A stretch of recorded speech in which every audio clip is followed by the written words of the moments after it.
Yes, sir. It's our boy, Coach Malachi Williams, man. It is what it is, man. Yeah. What's happening, man? What's up, everybody, man? You know what I mean? Coach Malachi Williams is in the building. We back. True Media Today, USA Boxing. We are back. We back up in the biz, man. It is what it is. We back up in the biz, man. Today going to be a good show. It's going to be probably one of my best shows. I don't have a lot of good shows, but today going to be up there. The day going to be up there. I can promise you that.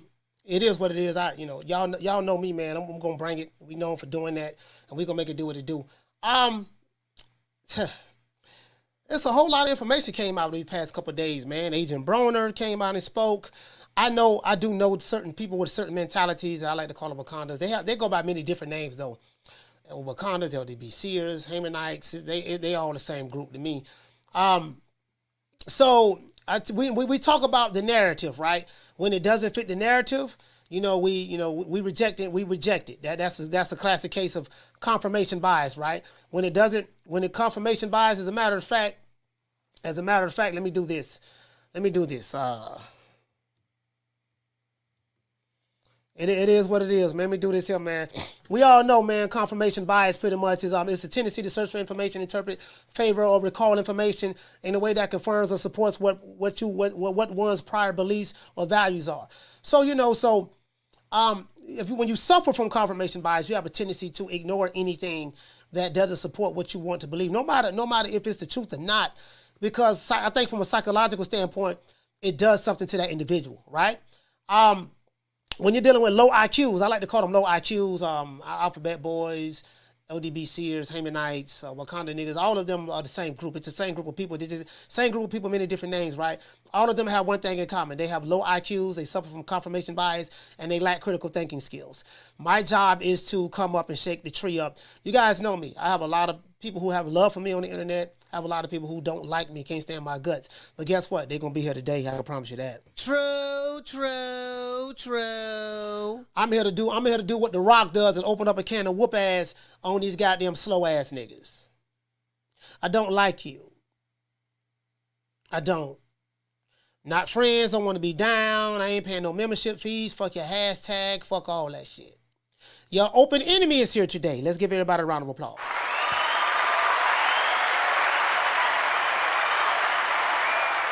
Man, shout out to my brother, man, Jamie over there across the pond, man. Punch Perfect Boxing, man. This brother, hey, let me tell you something. This dude right here, he know it's boxing now. He know it's boxing. He's the opposite of me. He's very calm and methodical, and he breaks things down very, very carefully. I really like. He knows boxing. He know what a check left hook. He understands what's the difference between a check left hook and a hog head cheese sandwich. True. Hey man, shout out to Rick, man. Slick Rick in the building. Slick Rick. Hi. Sugar Hill DJ. Hey, Slick Rick, you don't know nothing about these Florida DJs. So you from Texas, so you don't know nothing about these Florida DJs, man. But anyway, let's get into the show. Shout out to the Boxing the Story, man. I ain't seen you since 1972, man. What's happening, man? Shout out to my brother, man, Yarmus. Brooklyn in the house. Is Brooklyn in the house? Yay. Compton. I'm talking about Compton. Yeah, Brooklyn in the house. It is what it is, man. It is what it is. Brooklyn is in the house. Let's give Brooklyn a round of applause. I want to say, John B. Poetic. He said, Coach rubbing his hands like the bird, man. I show enough is. Not that I am. I am. I show enough is rubbing my hands like the bird, man. Yes, I am, boy. I'm here to piss him off. Hey, listen. If I said something last week that pissed you Wakanda niggas off last week, I promise you, I'm going to piss you off even more today. True. I welcome the enemies. I love the enemies. I love the hate. I love it all. You know what I mean? Because I'm so good, I know how to take that hate and use it to my advantage and make me excel even more. It's been working too. It's been working. Showing up, it's been working. Shout out to my brother Retro Boss and the Documentaries, man. What's happening? My brother, man. Hey, this a big dude right here. Blood by 6'4", 6'5" now. Hey, Blood, I saw your documentary. I think it was the Ali. Yeah, the Ali. As a matter of fact, yeah, I saw it today. I saw the whole thing in its entirety. I saw the whole thing in its entirety. Yeah, I think that's it. Yeah, I saw it today. Anyway, let's get into the show. Now, Lou Dibella drops bombshell. Now, before we get started, a lot of you dudes love Lou Dibella when he was working with Al Heyman. Lou Dibella was the guy who was famously known for bringing Deontay Wilder to the table to have talks with the heads of DAZN. You know that guy who, the DAZN, they offered Deontay Wilder $100 million, and I think his advisor, his manager, Shelly Finkel, told him to turn it down, and he turned it down. That Lou Dibella. And then, just ironically, when he did that, Al Heyman and them gave him the chopping block. They cut him off.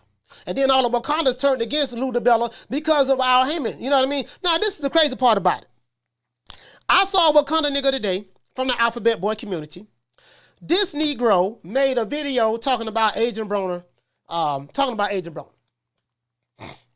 And I say this time and time again. Who am I going to believe, Retro? Am I going to believe a fighter who talks to Al Heyman every day, who speaks to Al Heyman every day or every other day, or who know Al Heyman and met him personally every day, or just know him and know him personally? Am I going to listen to what that guy says about Al Heyman, or am I going to listen to a nigga that's sitting behind his couch on the camera smoking on a Nick Sack or Reggie, who don't even know what Al Heyman looks like in 2023 at all? The only thing he know about Al Heyman, the only thing he know is what he looked like from the old pictures from 2014 and 2015. Nah, don't believe a nigga who know him personally. Do you know him personally? Nah, I don't know him. Have you ever met him? Nah, I ain't never met him. Do you have his phone number? No, I ain't never know his phone number. Have you ever done business with him? No, but the fighter who know him, talk to him, have a personal relationship with him, and done business with him, you telling me not to listen to him? That's exactly what I'm telling you. And you telling me to listen to you? That's exactly what I'm telling you. Man, shut your dumb ass up. True. Let's get into the show. Lou Dibella drops bombshell. What did he say, Coach? What did he say? Lou Dibella said, Errol Spence, big, cat, call Al. I'm dietitian. Errol Spence, Terence Crawford, y'all know I fuck with Crawford, Tank Davis, and Ryan Garcia are not superstars. Oh my gosh. Oh, this is the white colonizer. He's hating on the black man. Well, you do know that Ryan Garcia is not a black man. Yeah, but don't worry about that. Just run with the narrative. He's hating on three of the black men. Well, really two, because we don't care about the one black man, because we're a group of blacks on YouTube that hate this one black man, while at the same time telling everybody to be on code. We got to support black while attacking black at the same time, because it doesn't fit our promotional company narrative. You fake wannabe Sarah Suit and Setties on YouTube and the YTBC. You fake Sinetta TVs on the YTBC. You niggas seen two or three videos of Umar Johnson and Tariq Nasheed. Now you want to run your ass over here and fake like you the leader of the revolution. You fake dog on YouTube, Hugh P. News. Sit your dumb ass down. True. The body bag and toe tagger's here today. I'm here to make enemies today. I don't want no friends. Guess what? I don't give a fuck about your subscribership. I don't give a fuck about where you come from. You can take your bitch ass on today. When I say that, I ain't talking about the people in the chat. I'm talking about the ones who hate Coach Malachi Williams. I hate you just as much as you hate me. And I mean that. Now, let's get into the show. Before I start this show, I want to give a special shout out to Fighthype. Nah, I don't agree with 85% of the shit. Well, I ain't gonna say 50% of the shit that Fighthype says. We do know that Fighthype is a pro PBC and pro Floyd Mayweather YouTube channel. We do know that for a fact. I don't think no one can argue that. But anyways, I will give them their props when props is due. I don't throw the baby out with the bathwater. I treat everybody on a case-by-case basis. And that's how I do it. So, I got to give them props. I got to give them their props on this. But I want to give a special shout out to Fighthype, Ak and Barak, Adrien Broner, Deontay Wilder, yes, the bronze bomber, to this day, and Lou Dibella. And now you guys know I'm not crazy about Lou Dibella at all. I really don't like the guy. But guess what? I'm not going to let me not being crazy about him throw the baby out with the bathwater. Now, although I don't agree with some of the aforementioned agenda that I just named, I do bear witness to the truth when I see and hear the truth. I learned this in the Nation of Islam. I was always taught, regardless of what or who, you bear witness to the truth, regardless of where it comes from, right? According to Lou Dibella, Errol Spence, Terrence Crawford, Tank Davis, and Ryan Garcia are not superstars. And as a matter of fact, I think some of y'all need to look up the definition of what superstar is. My fighter, a superstar. He a superstar. Yeah, he is. He a superstar. He a superstar, huh? What I've been telling you niggas since I've been on YouTube, I said all these dudes on the same level. Anything under Canelo Alvarez in America, they pretty much on the same level. Yes, another one nigga, he get a poke chop. One nigga get a poke chop or two more than the other fighter. One fighter may get a collard green stem more than the other fighter. One fighter may get a pot of chitlins or some pork and beans, one can or two more than the other fighter. But pretty much they're on the same goddamn level. Nah, my fighter did 300,000-400,000 pay-per-view buys. Who told you that, sir? Bag Nine told me that. Okay, who else told you that? Bossy Shigo told me that. Who else told you that? The Alphabet Boys, they told me that. Oh, they did, huh? Yeah. True. With the boy black fighters, but we dissing the other black fighters for Omar Nebraska. But he's black. Isn't that going to get the code? No, it ain't going to get the code because we got double standards and hypotheses. Oh, the double standard hypothesis, huh? You know what? You got them low IQ ass niggas from the Alphabet Boys. Oh, my Lord, who raised you niggas? True. Lord, I hate an ignorant ass nigga, man. Lord, these niggas so goddamn ignorant online. Anyways, according to Lou Dibella, none of these dudes that I just named are superstars. In a recent interview with Fighthype, and he broke down why fighters like Tank Davis, Errol Spence, Terrence Crawford, and Ryan Garcia are not superstars in the sport of boxing. He said that fighters have been grossly overpaid, sorry about that. Fighters have been grossly overpaid recently, and they've not performed at the level that justifies the fighters' fight purses. What do they mean by that? I believe in working smarter, not harder. I don't believe in making another promoter rich. I know I can have Tank Davis fight Whole Cake Cheese, Poke Chop Willie, Shorty the Pimp, and he can fight him, and we can still sell out the arena. That is true. Now, you can get Tank Davis to fight anybody. He can fight Kermit the Frog. He can fight Miss Piggy. He can fight Big Bird. He can fight Mr. Snuffleupagus, and he's going to sell out the arena. That is true. Now, does that mean that he going to break pay-per-view records? Hell to the no. True. Now, when it comes to no pay-per-view, that's where that shit go to lick and shake. Shake that booty me that. We ain't talking about the sources say. We're going to stick to what Stephen Espinosa said. Stephen Espinosa said something totally different from what Boss and Shigo been saying. He said something totally different from what Fag Nah been saying.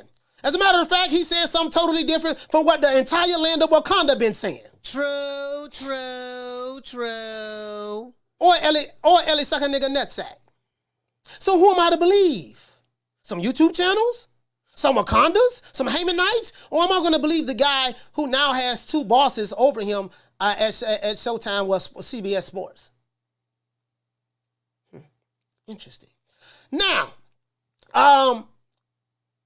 he said that fighters have been grossly overpaid recently and that they have not been performing at the level that justifies their fight purses. He said that these fighters that I just mentioned are not superstars. Now, I have been saying this since I've been on YouTube. That these fighters, whom a lot of you fanboys, when I say you, I'm not talking about the ones in the chat, I'm talking about the ones who are going to be listening to this show. That a lot of these fanboys have been saying on YouTube that these fighters, whom these fanboys like to argue with all the time. You know, they like to do 7, 8, 9, 10-hour lives, arguing, threatening, calling you names. You better not come to the fight. You better not come to the fight. Oh, you mean the same fight that you're not coming to? Drop the Addy. I'm going to pull up. So you're going to pull up and do what? Sign the contract. 60, 40, 70, 30, 80, 20. Take whatever we give you. Oh, my God. Boy, the LWC have produced some of the dumbest niggas I've ever seen in my life on YouTube. And what they say? I got shooters, homie. Come to Memphis. Come to Memphis. You's a bitch ass nigga. You's a bitch ass nigga. Come to Memphis. Nigga, you's a bitch. You's a bitch. I got shooters. I got shooters. Gang, gang. Gang, gang, gang, gang, gang. Yeah. Those niggas. They come from the same community. Niggas don't see a Sinetta TV video, heard from the Army Raw Squad say something. Or, heard Dr. Smalls, heard red pill, blue pill say something, Professor Griff. Y'all heard a couple of them say something, and now these niggas think they masters of the conscious community lingo. Yeah. Anyways, I've been saying this since I've been on YouTube, that none of these niggas are superstars. I said that all of them are on the same level. I told you that this shit been smoke and mirrors. And this is just a fantasy from these fanboys. Now, I'm not going to put it all on the fanboys because it really came out kind of like there was an illusion that was put out there by Leonard Ellaby, by Booger Ray Leonard. Oh, you know, my father's a star. You know, wait, he's a cash cow. He's an A-side. Leonard been lying all along. True, true, true. Like I said before. Interesting. Now, and hold on, another guy been saying this too. Blood Boxing been saying this. My brother Retro Boxing and Documentaries, he been saying this too. Blood been saying this before I even came on YouTube. Ain't none of these niggas no superstar. All of them on the same level. You lying. My body is a superstar. He a superstar. He a superstar. But hold on, I don't see him on no commercial endorsements. I don't see him at the Grammys and none of that stuff. Like, how was he a superstar, but he did none of the things that the superstars of the past have done? As a matter of fact, these fighters today are doing the total opposite of what the superstars did in order to make them superstars. So how does that work? How do you do the opposite of what the superstars of the past did? Then you're going to compare yourself to the superstars of the past without even putting in the work that the superstars of the past did. Now, make that make sense. My body ain't got to do the work. He's a star. How he a star? Don't nobody know this nigga outside of his neighborhood. Nigga come to Tampa right now, won't nobody know who he is. A couple of niggas may know who he is at the barbershop or the local barbecue. You know what I mean? He ain't got a whole bunch of tenderonis rushing him when they see him. Nigga ain't got to run when he goes somewhere. People see him, that's such and such. Hey, what's up, man? I get a picture with you. Okay, cool, man. Take it easy. That's about as far as that shit gonna go. Again, this is a lie that's been perpetuated by certain members of the media, Booger Ray Leonard, fanboys, the LDBC, and the pro PBC YouTube channels, as well as the Wakandas. I call this group, all of them are Wakandas. The fake pro-black and pro-PBC YouTube channels in particular are the worst. True, true, true. I'm finna bother you niggas today. This is your opportunity to leave. Finna hurt some feelings today. And the phone lines will be open. Because they intentionally told lies to protect the image of promotional companies like the PBC, networks like Showtime, and their favorite fighters. They put promotional companies, networks over the sport of boxing. You guys are professional D-riders.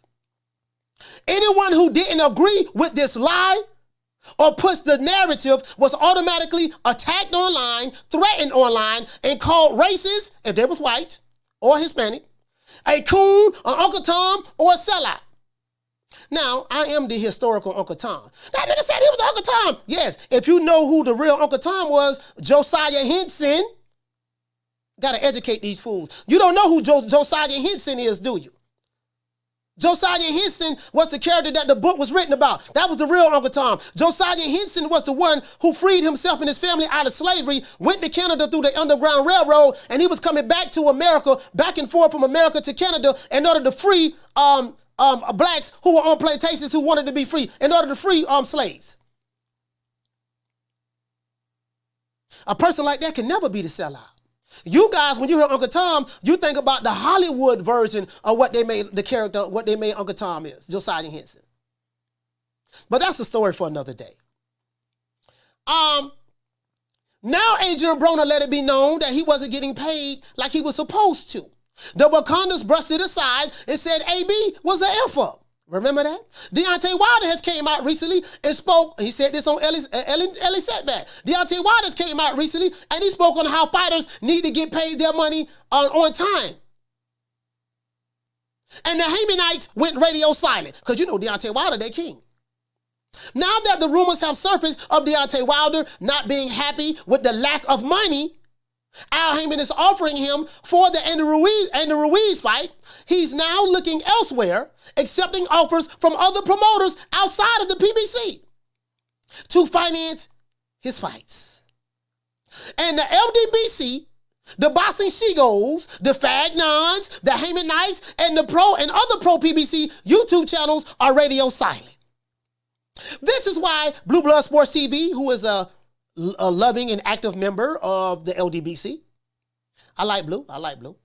This is why Blue Blood Sports TV and Fred Barbershop Conversations are being attacked right now today from these same Wakanda niggas. True, true, true. Fred and Blue went against the pro-Al Heyman, pro-PBC code. And the low IQ niggas on YouTube have turned on them. As long as Blue, facts, Blue, you a real one, Blue, you a real one. As long as Blue and Fred were pushing the same old lies and propaganda that the leaders and the followers of the LDBC wanted them to push, they were all good. It was all good yesterday. Used to be my homie, now you act like you don't know me.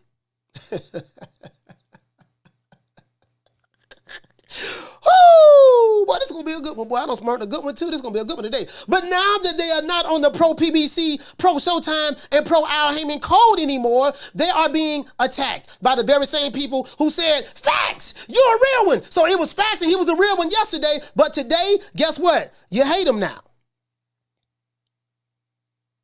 You niggas came out the gate hate me, so I don't give a damn. You know me. I love to hate. I love you niggas. You know what I mean? Hate watch me, nigga. Hate watch me. Anyways, the same people who the same people who supported these men yesterday are now attacking them today. But hey, this is what niggas do. Instead of getting behind your black fighters, something I've been saying since I've been on YouTube, don't pick and choose which black fighters to get behind. If you got a code, the code should be get behind all of your black fighters. Why? Because they need us and we need them to succeed. But niggas don't understand that. Black people understand that, but niggas don't understand that. There's a difference between black people and niggas. Call me what you want to call me, nigga, but you ain't gonna say I'm lying. True, true, true. Instead of getting behind your black fighters and building them up, the LDBC and the Wakandas chose to tear down certain black fighters and non-black fighters in favor of others. Caleb Plant is one of us. So you a shit on Terrence Crawford as a black fighter. And me and Crawford spoke about this when I spoke to him last week. Had a conversation about this. You'll shit on a black fighter, but you will accept a non-black fighter, a white boy by the name of Caleb Plant, and accept him as being your black brother while shitting on a black man that's your black brother. Make that make sense. True, true, true. Instead of these fools coming together like Voltron, they chose division amongst themselves. They don't believe in the math equation of addition and in multiplication. They believe in the math equation of division and subtraction. That's that fake ass pro-black shit for you. Today, we will be having a funeral, dropping truth bombs and taking no prisoners. I'm not here to be your friend today. I'm not here to be your homie today. I'm not here to be your partner or confidant today. I'm here to have a conversation about some uncomfortable truths. Take it or leave it alone. Let's listen to the receipts and tell me what you think. Let's give everybody a round of applause.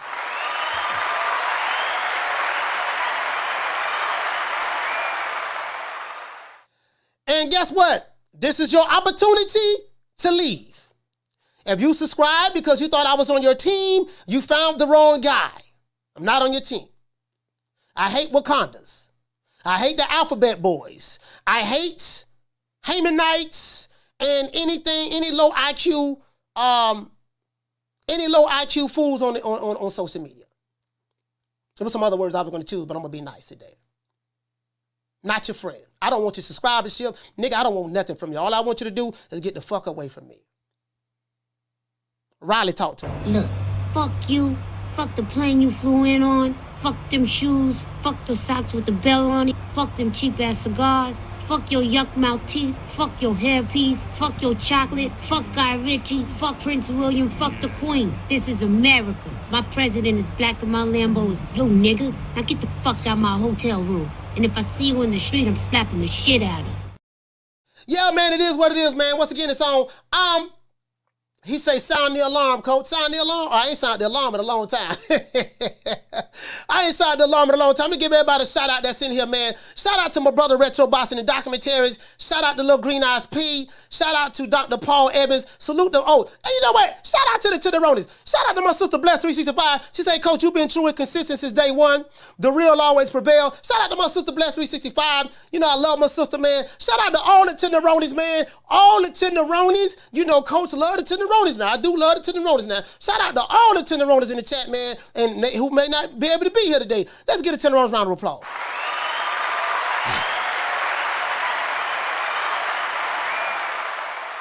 Hey, what the brother said, the brother Hot Rod said, coach, I see that FOI coming out. Yeah, you know what? You're right about that. When I was in the nation, sometimes the lieutenants and whatever, we had to get on the roster and speak. I'm a fiery guy. That NOI shit is still in me. I just now that I channel it differently now, but it's still there. You get what I'm saying? Let's get into the show. Now, what I'm going to do, I want to play you something. Because I know these Wakandas, they so low IQ and dumb and stupid. I want to play you something, though. Now, Lou Dibella was your boy yesterday, right? This video, shout out to Fighthype. Let me show you guys this video. Right here. You know, this video, you know, all in the videos, singing, dancing. Welcome to Death Row, right? Some of these niggas don't sign them Death Row contracts. Now, I don't see nobody complaining. I don't hear nobody complaining. There's a whole bunch of niggas complaining. Oh, Deontay Wilder complaining. Adrien Broner complaining. Well, I ain't gonna say nothing about Wilder, but AB, that's different. Oh, some more niggas complain too. Mickey Bay, some more niggas complain. And some can't. They got their NDA, boy. They can't say nothing right now, boy. Can't say that right now. She's shaking like booty meat right now. Anyways, this video is called Javonte's Not a Superstar. Dibella rants on about Davis Garcia, Spence Crawford, and more. Shout out to Fighthype. Yeah. We gonna get this party started today. Here you go right here. I don't want nobody thinking I'm making nothing up. That nigga lying. He making it up. Okay, I'm lying. I'm making it up, huh? Okay, let's see. This nigga lying. He making it up. One thing about me, boy, woo, Lord have mercy, boy, I don't even motherfucking play, boy. I don't play with these low IQ ass niggas, boy. I dig ditches, nigga. What did I learn from Karma Serene? Karma Serene taught me one thing. She say, honey, when they go low, I dig a ditch. True. It's time to dig some ditches today. It's time to dig some ditches today. Yeah, it's time to dig some ditches today, man. I want y'all to hear this. Let's hear this. Let's hear this. Let's hear what Lou Dibella got to say. Lou, what you got to say, Lou? Now, I want y'all to know something. I don't like Lou Dibella. But I'm not going to let my personal feelings get in the way or bear witness to the truth. I don't throw the baby out with the bathwater. I'm not one of these dudes because I don't like somebody. If someone says something right, that because I don't like them, I'm going to ignore the truth that they're speaking. That's what foolish people do. A wise man bear witness to the truth because the truth comes from the same central system. The universe was created on truth, and it was created on positive as well as negative. It's a balance, right? So it is what it is. Lou, talk to him. Meaningful fights that didn't happen, and a big fight that never happened was obviously Spence and Bud. You know, obviously, you know Al Heyman really well. Eventually. It'll probably happen eventually. Someone will cave, or it's not, and it'll happen in typical boxing fashion where most people don't give a shit. No, I'm playing this because this for you 60-40, 70-30, 80-20, take whatever we give you, sign the contract. This for you slow ass niggas. This for you niggas. Let's go. Is there a reason why boxing promoters and networks aren't working together? It seems like no, it's not boxing. Networks don't. Who pays the money? You think Eddie Hearn's personal money has been paid? Eddie goes out there and acts like Earn with Hearn. It's not his fucking money. It's the Zone's money or Saudi Arabia's money. And frankly, I'm not really going to travel around the Middle East to be making deals with to move my fights to the Middle East. I'm no. No, it's finna get started. Shout out to $1 Trillion Dreams. Hey, drop it that half for bam, dub on your boy. Hey, Leroy. Super chat received. Playtime's over, boy. He said, I mess with a few of those channels, and I always thought Blue was genuine, and still do, but you spend some real ish about picking and choosing who we support when it should be all the fighters. You know, $1 Trillion Dream, this is the problem that I have, brother. I'm going to be honest with you. I ain't got but one problem. My problem is this. Like, dude, Forget everything else. Forget everything else. If your code is we support black fighters, how do you pick and choose which black fighters you're going to support while vilifying other black fighters? And you niggas wake up every day. You attack more black than the Ku Klux Klan. Literally. So I just point out the hypocrisies and the double standards. And the crazy part about it is I come from that background. These niggas ain't put the work in that I did. I know for a fact they did. Shit, I got codes. I said, I still got my FOI manuals and English C lessons and training manuals and stuff over here. But anyway, that's an easy hell of that. Hey, shout out to Trillion Dollar Dreams. Thank you, fam. Let's go. To hang out in Saudi Arabia personally.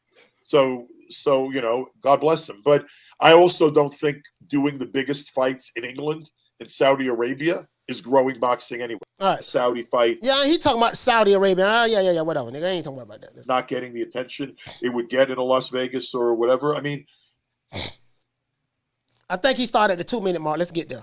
Well, let's see what's up. Money, I understand it because he can satisfy the fighters' demands. And So he's talking about fighters fighting in Saudi Arabia. He understands what Eddie Hearn is doing by getting his fighters the most money. His argument is he don't want fighters, by doing that, boxing fans around the world are not watching these fights because of the demographics of where the fights are being held at. He feels that these fights should be held in America and Las Vegas where they get the most eyes and stuff like that. Well, if that was the case, how can you explain why ain't nobody watching a lot of Errol Spence's fights? How can you explain why everybody... Well, I'm saying from a pay-per-view standpoint. They're watching it probably streaming. They're watching Terrence Crawford probably streaming and Tank Davis probably streaming. But the pay-per-view numbers ain't nobody buying it. I just got off the phone with my homeboy G-Man and we was talking and I said, man, ain't nobody really buying pay-per-views like that. Everybody have a fire stick. You know what my homeboy told me? He said, yeah, you damn so right about that. Because I watch all the fights on my fire stick. That's what my homeboy told me. So don't believe, we buy the pay-per-view. You niggas ain't buying nothing. Why would you pay for something when you can watch it for free? Come on, man. True. Let's go. Fighters have been grossly overpaid in recent years, not against the money that's been spent, but against the performance of the event. Because when we all get judged by how...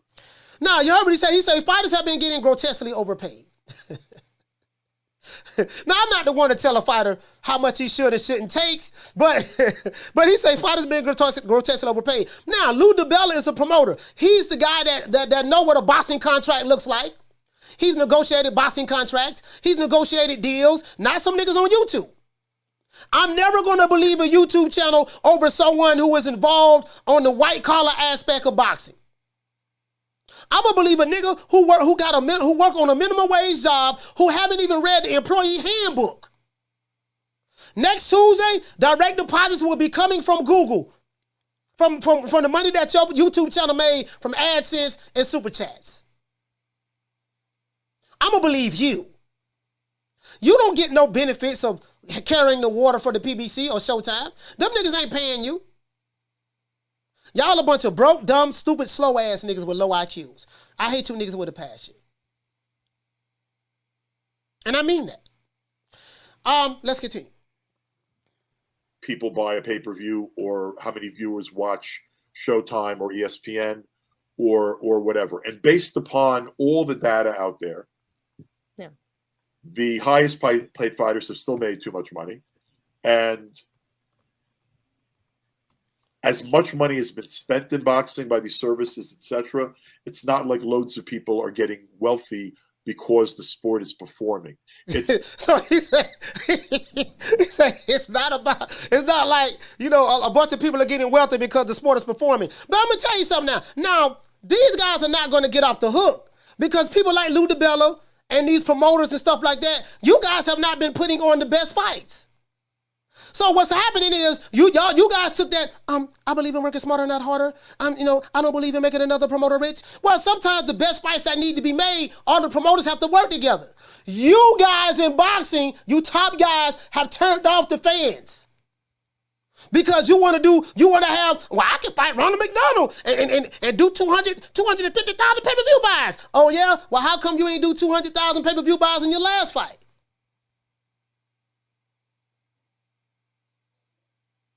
I'm asking. Why? The fans ain't stupid. You're not gonna be Floyd Mayweather and say, I believe in working smarter, not harder. You guys are dumb. You know, I'm breaking the bank. You know, you keep paying, I'm gonna keep playing. And then get mad at those very same fans. Man, they ain't gonna buy it, dog. They ain't gonna buy the pay-per-view, dog. They just gonna steal it. They supposed to steal it. You gonna insult me and then think I'm gonna pay for anything? Nah, can't do that. True. Shout out to Al Money, man, for dropping that $2 super chat on your boy. Hey, okay. Let's get back to it.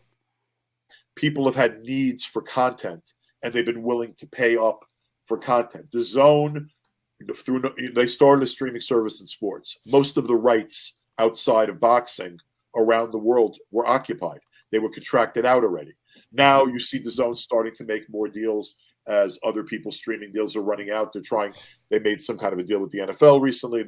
And he's talking about the Zone, what they're doing. I want to get to the meat and potatoes. Let's go. And try to use to build a subscribership, right? The truth of the matter is, if you go online and you research, they've lost $5 billion over the last 2 years. Yeah, he said and the Zone lost $5 billion. So, I mean, is boxing, I don't think boxing is a locomotive or capable of being a locomotive. But in defense of the Zone is they have a whole bunch of sports entities. They've been buying up a lot of stuff, so it is what it is. A lot of people think that when they think of the Zone, they think of boxing. The Zone is not just boxing. The Zone, they got, bro. I have the app. They got a lot of stuff on there, but they got snooker, darts. Hey, they got the Chico Stick boxing tournament. They got a whole bunch of stuff on the Zone. The NFL. I think they have. They got, of course, they have soccer, which is football. You get what I'm saying? They got some stuff. They have the NFL and they have soccer. Shout out to my sister Bless 365. Hey, okay. Dropping that quarter of a bam dub on your boy. Hey, Leroy. Super chat received. I'm sick, guys. So you see me keep rubbing my left eye and rubbing my nostril. I'm sick. I'm trying to get over it. She said, smash the like button, loves. Please show your support to the channel. Thank you, sis. Thank you. Let's go. Or a sports streaming fight. That's not the Zone's fault. It's just reality. Right now, we are not permeating pop culture like we did in the days of Muhammad Ali or Hagler, Hearns, Leonard, and Duran or Mike Tyson. You heard what he said? He said, we are not permeating pop culture like we did in the days of Muhammad Ali, Sugar Ray Leonard, Roberto Duran, and Mike Tyson. Blood Boxing been telling you guys this. Ring IQ been telling you this. I have been telling you this. You guys told these fighters superstars. And Blue Blood Sports TV, you my brother, but respectfully, you call everybody superstar boxer. These dudes ain't no superstars. So I don't know if you're being facetious or you really believe that or you forgot what a superstar is. These dudes ain't no superstars. None of these guys, Tank Davis, Terrence Crawford, Errol Spence, Ryan Garcia, none of those guys are on that level. They're known in the barbershops. You know, when I go to the barbershops, they talk a lot about everything. They ain't really talk about boxing like that. They learn at the local barbecues, at the liquor store. You know, Tank is a draw. When he fight, he gonna sell out the arena. He's gonna do that. He's box office at the gate. $5 million is box office to him. Canelo Alvarez, when he box, he gonna do 18, 19, 20 million at the gate. So that's different levels to this, right? But my thing is this here. We were supposed to come together, and this is to the black boxing fans, the black YouTube channels. This is to you niggas. You were supposed to came together and collectivized and support all of your black fighters.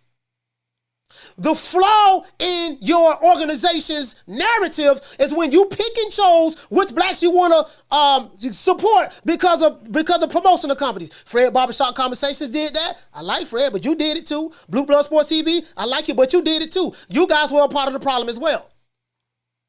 I'm just being honest with you. You got a plethora of receipts out there on your YouTube channels. Just being honest. I got love for you guys, but it's the truth. And me telling the truth make you not want to fuck with me anymore, that's fine. I'm cool with that. But it's the truth. So some of those same guys, they have changed their narrative.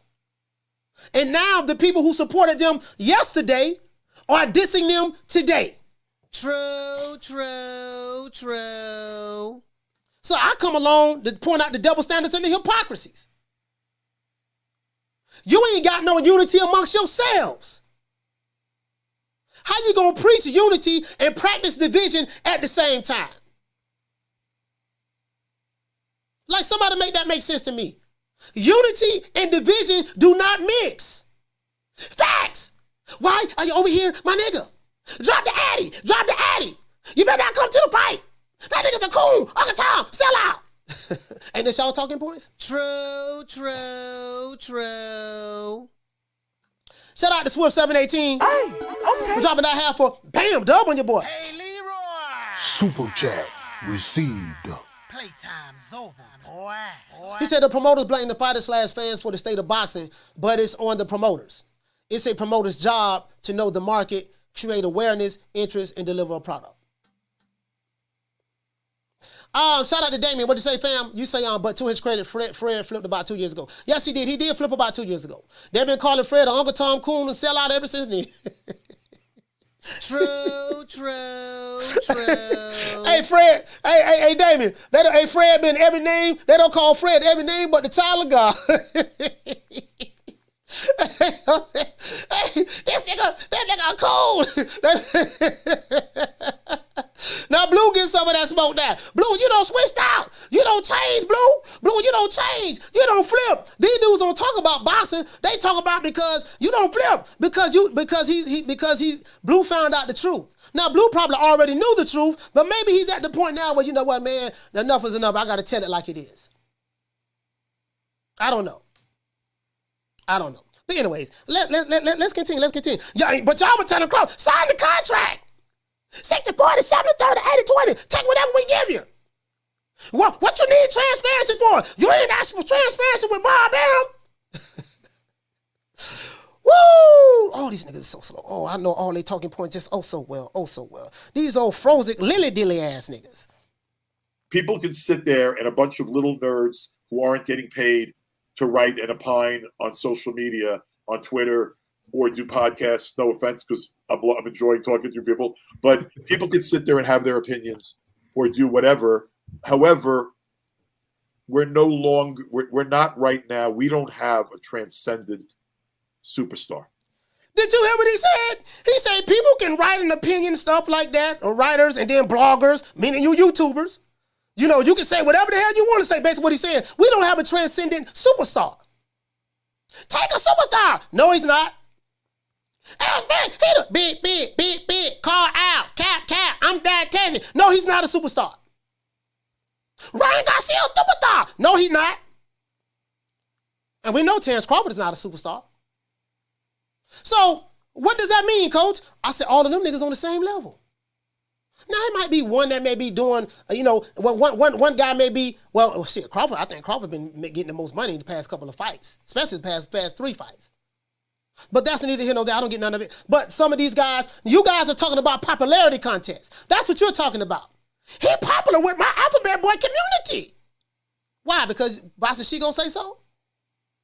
Oh, because Fagnon say so. Then because them niggas say it don't make it true. Facts! And then what y'all say? Facts! Drop the Addy! Yeah, okay, let's go. In America. We don't. Yeah. We have nobody that's a pop culture icon. There is no Ali.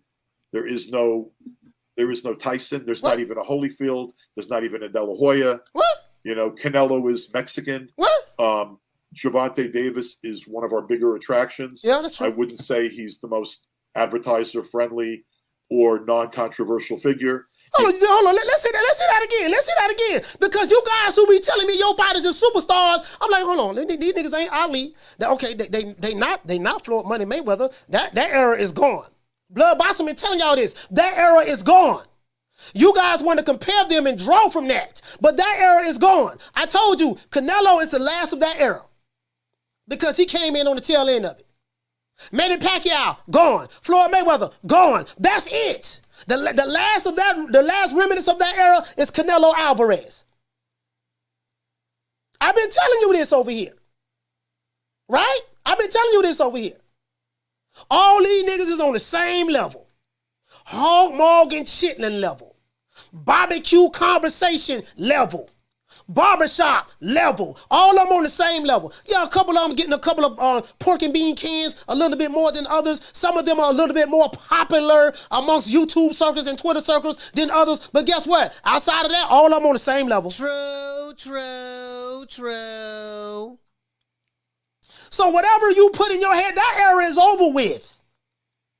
That's why don't compare your fighters to Mike Tyson. He ain't doing what Mike Tyson did. Don't compare your fighters to Ali or Ray Leonard or Hagler. Your fighters ain't doing what Hagler, Ali, and Ray Leonard did.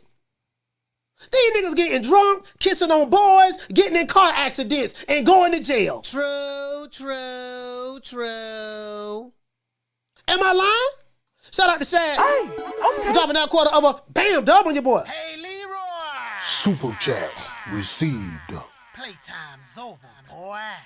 He said, Cole, do you think it's fair to say that boxing also doesn't have a Don King-like promoter pushing the buttons? Or do you, he say, or do you think it wouldn't matter? I mean, that era's just changed, fam. That era's just changed. That era has changed, fam. I mean, Don King is old. You know, Bob Arum is old, so he ain't got the energy to do it. You know what I mean? And Bob Arum and Don King pretty much fed off each other. So yeah, it just that era has changed, fam. That era has changed. You get what I'm saying? It's over with. That era is over with. And then these fighters don't do themselves no justice because they don't know how to promote themselves. I told you guys time and time again, the fan base on social media today, they praise the fighters for doing the least. And they vilify the fighters who do the most. In this era, belts don't matter. Man, you 3-division world champion, man. Undisputed. You've been Ring Magazine twice, linear champion, fighter of the year. You got called to the Hall of Fame. They took a cast of your hand. You retired right now. You're going to go to the Hall of Fame. He ain't about nobody. That don't mean nothing. Your fighter fought Chico Stick, Willie the Pimp, Shout at Big Nuts, Hog Head Cheese. You know what I mean? He fought my homeboy, Shout at Big Nuts. But my fighter is a superstar. Why he a superstar? Because you say so? Talk to him, Lou. Talk to him. Doing 1 million buys or 500,000 buys. I wouldn't say he's the most advertiser-friendly or non-controversial figure. He's not doing 1 million buys or 500,000 buys. Let's go. I wouldn't say he's the most, not even a De La Hoya. You know, Canelo is Mexican, Let's go. pop culture icon. Let's go. We're not right now. We don't have a transcendent superstar in boxing in America. We don't. Yeah. We have nobody that's a pop culture icon. There is no Ali. There is no Tyson. There's not even a Holyfield. There's not even a De La Hoya. You know, Canelo is Mexican. Gervonta Davis is one of our bigger attractions. I wouldn't say he's the most advertiser-friendly or non-controversial figure. He's not doing 1 million buys or 500,000 buys. He's doing more buys than most people. He's on TMZ a lot. He's more transferable to pop culture than a lot of our other fighters, whether people like him or hate him, whether I like him. That's true. That part is true. That part is true. Or hate him. But he's not a superstar. Wait, if you go down, your best friend probably doesn't know who the heavyweight champion is, Chantel. No, they don't. I'm gonna continue to play this video. We got like 3 minutes left in this, bro. I've been saying this. Now, this is not a slight to Crawford, Errol Spence, Ryan Garcia, or Tank Davis. This is not a slight. Cause when I open these phone lines, there's some niggas gonna call here that's gonna be in their feelings, like the nigga yesterday. They gonna be in their feelings. Oh, nigga, you hating on the black man. You always hating. I'm like, nigga, did you listen to what I just said? Ryan Garcia ain't black. He ain't no superstar neither. Oh, man, Lou Dibella, he racist. When he became racist, when he was working with Al Heyman, y'all didn't say it was racist. Now he say something that you don't agree with, and he spoke the truth. Now you got a problem with it. Now you want to play. Now you want to play. You want to play. You want to race bait and play race bait politics now. I know these low IQ niggas very well. When all else fails, pull out the race card. Nigga, he got the race card. I got the race card. Let's pull it out. When all else fails, them niggas pull out the race card. Stupid ass niggas. Let's continue. Talk about this. And if you say, and I'll go further. Everyone in my town, or most people in all of New York, know me. Like who know sports in New York and who know boxing. Mm-hmm. most people don't know what the hell's going on. They don't like in the old days. They'd walk up and fucking Nassim Hamed, man, that show with Kevin Kelly, that was crazy. Who's Hamed going to fight next? I can't wait for the next big HBO show. Whatever. No one knows what the fuck's going on, and nobody even knows what the zone is. Forget about watching it. I mean, as much. Now he say nobody know what the zone is. I totally disagree with that. Now he was throwing shots at the zone, but I totally disagree with that part there. But that's neither here nor there. He may say no one know what the zone is. Maybe from a boxing standpoint, I do get it. He doesn't like the zone, but guess what? You was the same guy, Lou Dibella, who brought Deontay Wilder to the table to talk to the people at the zone when they offered him $100 million.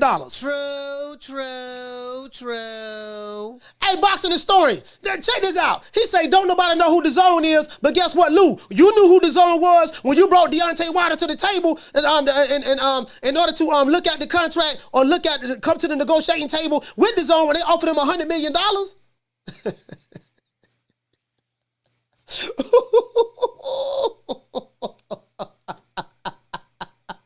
Now all of a sudden, don't nobody know who the zone is. Yeah. The zone is the same motherfuckers who offered Deontay Wilder $100 million and Shelly Finger told him to turn it down. True. Boy, you can't make this shit up. Ryan is a social media star. He has created his own persona. Credit to the kid. I happen to like the kid, and I actually. He said Ryan Garcia is a social media star. He's created his own persona. Let's continue. I think he's very live in the Davis fight. I think either guy could win that fight. And people that think that fight's $1 million by fight are just dumb. So when I go online and I see these morons. Oh, yeah, but he said people who think that fight between Tank Davis and Ryan Garcia is $1 million plus buy is dumb.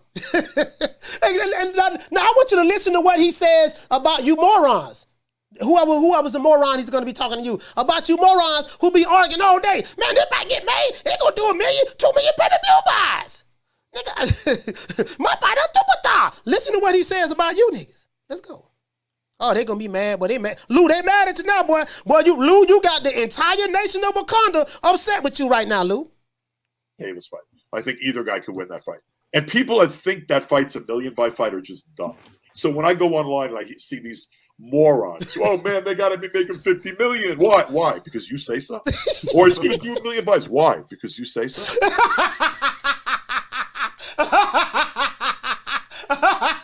Y'all heard what Lou say? Man, this pay-per-view gonna do $1 million. He said, why? Because you say so? Man, that pay-per-view, they should be making $50 million apiece. Why? Because you say so? Sign the contract, 50-40, 30-30, 80-20, take whatever we give you. Why? Because you say so? Terrence Crawford was a fool. He's supposed to just sign the contract and just be happy with the PBC. Trust Al Heyman. Don't read the contract, just trust him. Take whatever we give you. Why? Because you say so? He need to come to the PBD. That's where all the black fighters at. Why? Because you say so? Al Heyman is a revolutionary. He fighting for the cause of the black man. Why? Because you say so? I'ma listen to some niggas who the most amount of weed they ever bought was a Nick sack. I got my best friend right here. These niggas is tribalists. These niggas is tribal. Tribalism is hard on they practice tribalism hard on social media. You know what it is. I'm like Ice Cube. Remember 1990 Ice Cube album, America's Most Wanted? He had a song called The Nigga You Love to Hate. Coach Malachi Williams is the nigga you love to hate on YouTube with these Wakanda niggas. Like I'ma trust you niggas.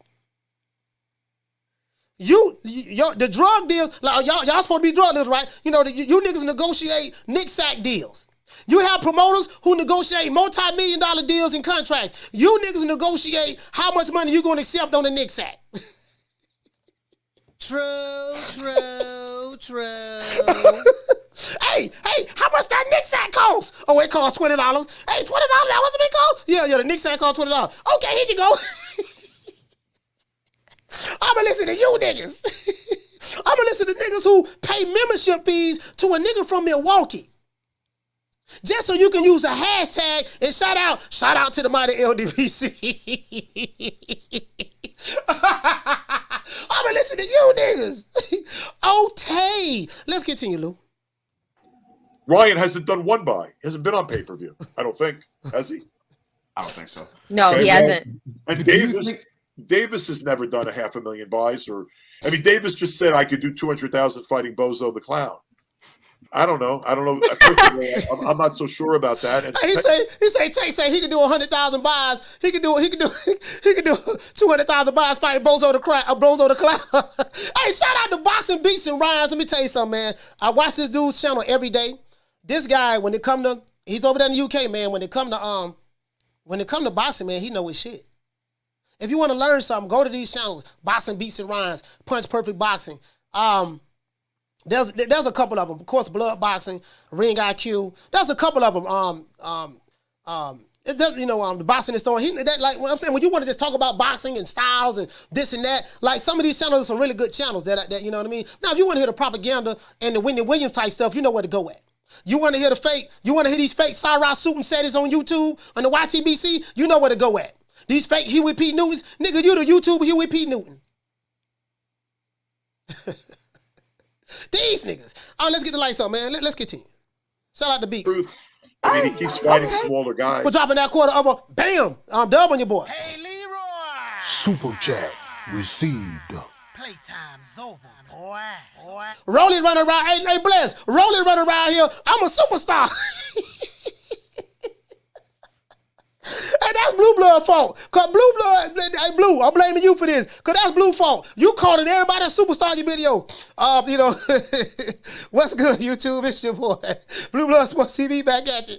So we also disturbing dude. Hey Blue, how you doing? 5'5", what is it? What a 69-inch arm reach. 3-division world champion, superstar boxer.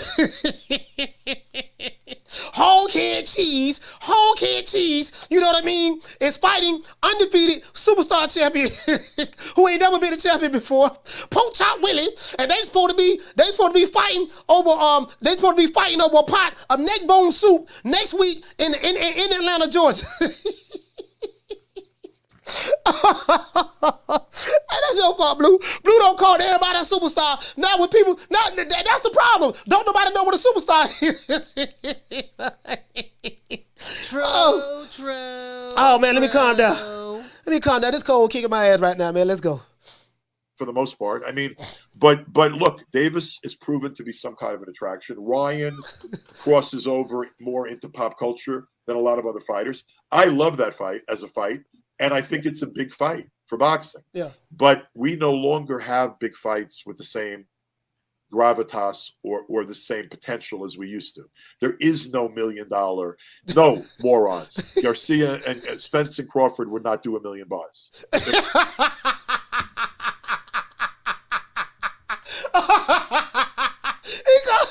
called these niggas morons. He say no morons. Spencer and Crawford would not do $1 million buys. yeah. As long as they make the Spencer Crawford fight, then we gonna come together and it's gonna break pay-per-view records. No, it's not, because if you was still in it, if you can watch the fight for free on a Fire Stick to yesterday, guess what? If Spencer Crawford be made, you still gonna watch that fight for free on the Fire Stick. Spencer Crawford ain't no superstars, fam. They're not. Now, do they have superstar talent in the ring? Yes, they do. But don't nobody know who they is outside of hardcore boxing fans. Contrary to popular belief. I know this hurts your feelings. I know that, but both of them on the same level. What you talking about? My fight and Dolly to you. Jerry's World. Well, how much of that has to do with Jerry Jones, the white man? He did 39,000. Yeah, $25 a ticket, $30 a ticket, $40 a ticket. Okay, ain't nothing wrong with that. I can't diminish that. That's fine. That's good. $400 to get up front or something like that. Ain't nothing wrong with that. I ain't knocking that at all. But my problem is this. Listen, what you Wakanda niggas failed to realize, what you should have done is brought together, got behind all of the black fighters and pushed for them to fight each other. Who you fight matters. You build your legacy. You get your name known out there by creating twicity for the anticipation of big fights. You promotional companies dropped the ball. You did not want to make the big fights. If it wasn't on your side of the street, if it wasn't the fighters that signed to your promotional company, y'all would be talking about, oh man, Terrence Crawford on the wrong side of the street. Terrence Crawford on the wrong side of the street. What is he popping in there? Terrence Crawford on the wrong side of the street. I went Showtime Fox. He went ESPN. Only way a fight like that can happen is he gonna have to lead them, or they're gonna have to come together and make something happen like that. You know what I mean? Who he beat that better than Chris Algieri? He ain't about nobody. You know what I mean? Like I said, he on wrong side of the street. If he wanna, like, who is he calling out? All PBC guys. All PBC guys. Al Heyman guys. Al Heyman boys. He said, who he calling out? All Al Heyman boys. Wait a minute, what you mean all Al Heyman boys? I thought Al Heyman worked for you, fool. When have a fighter that's an independent contractor ever worked for a financial advisor or a manager? Isn't it the other way around? There is no Al Heyman boys. No, Al Heyman works for you, fool. True. At least that's how it's supposed to be. Told you, I'm hurting feelings today. I'm not here to make friends. I have a sword and it's dripping with blood. I'm not here to make friends today. I care nothing about the feelings of grown-ass men. I don't. Shout out to Mr. Lemons for dropping that quarter of a bam dub on your boy. Hey, Leroy! Super chat received. Playtime's over, boy. He say most of the fighters don't have the personality to sell fights. I mean, that's true. They don't. These fighters now are getting drunk, getting in car accidents, going to jail, and going to jail, and they can't even goddamn talk. This is what's going on with these fighters, and kissing boys. Getting drunk, getting in car accidents, being seen, going to jail and kissing boys. And you have online managers and promoters that want me to believe what they say. They don't know nothing about the business of boxing. I'm going to listen to a YouTube channel because you say, shout out to the mighty LDBC. Nigga, please. True. You broke Social Security getting niggas online. You broke collecting unemployment check niggas online. You fake wannabe internet thugs, gangster disciples online. Fake Huey P. News, fake Farrakhan's, YouTube Malcolm X's, YouTube John Henrik Clark's. I'ma listen to you.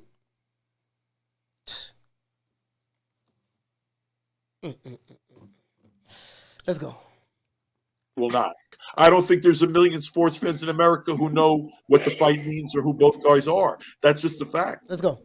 It will not. I don't think there's a used to. There is no $1 million. No morons. Garcia and Spence and Crawford would not do $1 million. He called you niggas morons. This is what Lou said about you. Shout out to Bless 365 for dropping that quarter of a bam dub on your boy. Hey, Leroy! Super chat received. You're right. Playtime's over, boy. She said, can we start blaming the fighters and start blaming Al Heyman? Cool Boy still proved it isn't Al, in my opinion. You know what, Bless? You make a valid point. Some of these fighters are hiding behind their financial advisors. Some of these fighters are hiding behind their promoters. Call Al, big, cat, I'm an on ball, I'm that Wait, what you mean call Al? Hold on, nigga, you said you was the on boss, right? That ain't that what you said? Does Al work for you or you work for Al? So you're right about that. We got to stop blaming Al Heyman. All this ain't Al Heyman's fault. All of this is not Al Heyman's fault. You have some fighters today that's hiding behind promotional companies. They're hiding behind financial advisors and they're hiding behind managers. They're hiding behind networks. You can tell when a nigga talking duck language when he go to talking about, oh man, you're on the wrong side of the street. Oh man, I want to go play with my cows and my chickens. Oh man, 60-40, 7-30, 80-20. Take whatever we give you. Wait a minute. My baby mama calling me. Like when you hear fighters go to sing that tell you everything you need to know. Because I'm 49 years old, dog. I never heard nothing like this before in my life until I started coming into boxing 2 years ago. When I started my channel in January 2 years ago, I ain't never heard of nothing like this before in my life. I thought the nigga was speaking Chinese. What you mean? You on the wrong side of the street. What you mean? Sign the contract, 6-40, 7-30, 80-20. Take whatever we give you. Oh, man, I was just playing, man. I was on my girl Instagram. I was just playing. But you got a whole army of dummies on YouTube and Twitter that's taking that dumbass shit you saying and running with it. They, as my brother Blood Boston so eloquently say, these guys create barriers to prevent fights from happening when they should be building bridges to allow fights to happen. True. As a matter of fact, Bless, you're right about that. I want to thank Al. Well, I guess I gotta be like everybody else and saying Al Heyman, I can quit my job now, baby. 6 figures, baby. You feel me? I'm about to But a name. Do you have a name? Oh, nah, I ain't got no name, you know. Name them names, man. They know who they is. Name them names, please. The names need to be named. They know who they is. The Mexican monster. The man say, no, you morons. He say Spence and Crawford won't even do nowhere near 1 million buys. Listen, is he hating? No, he's right. Nobody knows who Spence and Crawford is. Outside of Texas, who knows Spence? He fights in Dallas. And don't nobody know Crawford like that anyways as well. Both of them on the same level. Crawford and Spence need each other, fools. So instead of tearing down Crawford because you love Spence, you should have been bigging up both of them. LDBC. You niggas are the dumbest niggas on YouTube. There's nobody dumber than you niggas. Nobody. You niggas brought division amongst the black boxing fans. Spence and Crawford need each other. Without each, guess what? Ain't nobody gonna support Spence and Keith Thurman. Do you want to know why? Because the fans want to see Spence and Crawford. Who gonna buy that shit? Who gonna buy it? Ain't nobody paying $80 to see Spence and Thurman. And the dudes who online arguing, guess what? They ain't gonna buy it neither. They may send a couple of threats. They may call you a couple of names. Send some gun emojis, but that's about as far as that shit gonna go. True. Shout out to DHP. Hey, okay. For dropping that quarter of a bam dub on your boy. Hey, Leroy. Super chat received. Playtime's over, boy. He said Al's pimp hand is strong. He said the man is literally pimping the whole stable on some MK Ultra mind control shit. And they'll just break it free. Spence and Crawford need each other, man. Spence and Crawford need each other. Explain to me why black folks are online arguing and debating and tearing down other black fighters when you should be coming together, collectivizing, coming together to see this fight happen. But then you complain, talk about racism, all this stuff there, yada, yada, yada, coons, Uncle Tom, sell out, while you're doing the very same thing that you're accusing other people of doing. I'm here to body bag these niggas today. I'm not here to play. Not today. I'm not here to play with these niggas today. Let's continue. Will not. I don't think there's a million sports fans in America who know what the fight means or who both guys are. That's just a fact. Will it do more than all of these 100 to 200,000 buy fights have done? Probably, but it's not a transcendent kind of fight. Let me get this one question in. Right, no, but I wanted to ask specifically about Ryan. You know what? I'm at my best when I'm raving. Oh no, you're about to rave some more because I wanted to ask specifically about Ryan Garcia and Tank Davis because. They're going to talk about Ryan Garcia and Tank Davis. I'm going to let y'all finish hearing this. But do you guys get my point? Do you guys get my point? You have some niggas on YouTube, they specialize in the art of division and subtraction. While at the same time saying that they are on code. You niggas code is division and subtraction. That's it. You've been around longer than me, but you don't make the impact that I make. Remember that. I don't give a damn about being down with you niggas. I'm you niggas' enemy. There's nobody on YouTube who hates you niggas more than me. I can promise you that. I'm you niggas' enemy. I ain't trying to be down. I ain't trying to be your friends. I am team fuck the other side. And I carried and I waved that flag very proudly. Shout out to JRG for dropping that quarter of a bam dub on your boy. Hey, Leroy. Super chat received. Playtime's over, boy. Hey, shout out to Big Blunts and Boston. Big Blunts, what's going on, fam? He said these channels did a disservice to their fighters, calling European fighters Eurobums and Canelos-ish on the two biggest boxing fan demographics. Oh, man, listen, bro, listen. America is totally different. America's totally different. You get what I'm saying, JRG? It's some American shit, but let's go. America is very deep in tribalism and self-hatred and division and all that stuff there. That's what it's all about over here in this country. Optimism that the fight would get made, and now we're seeing a report about another roadblock, and Golden Boy is apparently... Dude, fuck the reports. What the fuck? when you're reading shit. So basically, he just saying that Ryan Garcia and Tank Davis fight that will eventually happen. He say don't believe the reports, don't believe this stuff there. Hold on, let me let y'all hear this. About all the negotiations and how they're going, and Oscar like a fucking horse's ass, getting on social media constantly, and one day he's announcing something and it's happening and then it's not happening. And I mean, no, when a fight is made, it's when the fight's scheduled and you can buy it and you can buy tickets. Yeah. That's when a fight's made. And not enough people in the real world care about this shit that there should be news coverage of every development and every stupid fight negotiation. And Will Garcia... He said not enough people care about this stuff. They want to hear every update on every fight negotiation. You know, now the content creators, you know, we care about it because anytime we hear something, whether it's good or bad, it gives us an opportunity to shoot a video about it and get thousands of views. You get what I'm saying? So I enjoyed the fact that Lou Dibella did this interview because it gave me content for today. And I enjoyed the fact that Adrien Broner did an interview with Ak and Barak on the Zone because it gave me content for the day. I dropped the video on it. So as a content creator, the business side of content creations, when you get something that's juicy that you can talk about, you'll create a video on it and create content, get the clicks and views. If you get enough ad revenue, you get some super chats, and you'll wait on the 21st of the month for it to hit. That's the reality of the situation. One day, you know, never mind. I was going to say one day I'm going to show you guys exactly how much I make on this channel. I'm going to show you the analytics and give you an idea what your favorite YouTube channel is making. And that'll give you an idea why your favorite YouTube channel is pushing the narrative that they're pushing on their channel. I'm going to show it to you. I'm the first one that's going to ever do this on the YTBC. I showed you the thumbnail game. I'm going to show you guys the keyword and SEO game. And I'm going to show you guys the analytics on how much my channel make to give you an idea on what these other channels who are bigger than me and been around longer than me, what they're making. True. I'm going to show it to you. Let's go. Davis, I believe they will. Why? Because I do think that both sides can make a business deal eventually. And so he said both sides make a business deal eventually. Now, let's stop right there. Let's stop right there. Phone lines is going to be open. I'm going to drop it right now. This is the problem, what I see. Now, let's talk about these boxing top guys.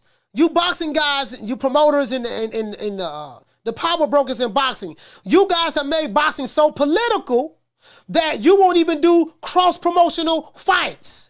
By not allowing you, see, let me tell you fighters something who say, yeah, man, you know, whatever I'll say, man, I'm just going to roll what I'll say. Fool, listen, there's something wrong with being blind loyalty.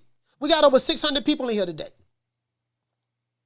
You got blind loyalty. You have to do what's best for you. The way you make money, the way you build your name, your brand up. We understand the name and the brand of your promotional company. What about the name and the brand of the fighter? You are an independent contractor. If you want to galvanize the boxing public, fight the top guys. Don't fight Chico Stick and then tell me to pay $80 to see your pay-per-view. You ain't fighting nobody.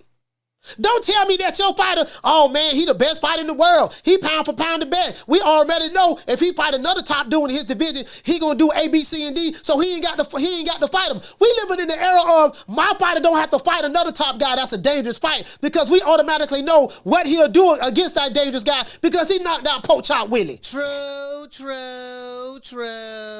Blast. This nigga don't fought a bum, a hobo, a taxi cab driver, a Uber driver, an Amazon delivery worker, a Uber Eats driver, whole canned cheese, Poach Out Willie, neck bone soup, collard green stems. He don't fought all those guys, and you telling me because he knocked those guys out, he'll automatically beat the top guys that's just as good as him in the weight division, so he don't have to fight them. Man, make that make sense. True. Please. You know, I ain't got but a GED. But I have a master's degree in common sense. Let's go. I'm cooking now. Let's go. I'm cooking now. Let's go over here. Yeah, you know, it is what it is. I'm not playing with these niggas today, man. I'm not playing with these niggas. Let's go. I want to show you something. Right here. Now this is the old one. 8B. About billions. Remember 8B did this a while ago? This was a text message that he shared on this Instagram live. On this Instagram live. You see it says Al Heyman right here. This is what he said. He said, Al, on some real ish, I know what I'm going through, but at this point, you handling me like I hit licks for you, sending me $1,000 to $1,500 a day. He said, nigga, if I want to spend $1 million, I should be able to because I made it. I know what I owe, and I told you to pay it and get me some more fights so I can make more money. He say, nigga, you got me ready to get 100 to 200 pounds of weed, bro. On God, I would never say F you, but stop playing games with my MF phone, with my MF money. Give me all of my money, bro. Now, you know what? And this is what he said right here. He said, stop playing with me, bro, on God, and stop calling me, nigga. He's talking to Al Heyman.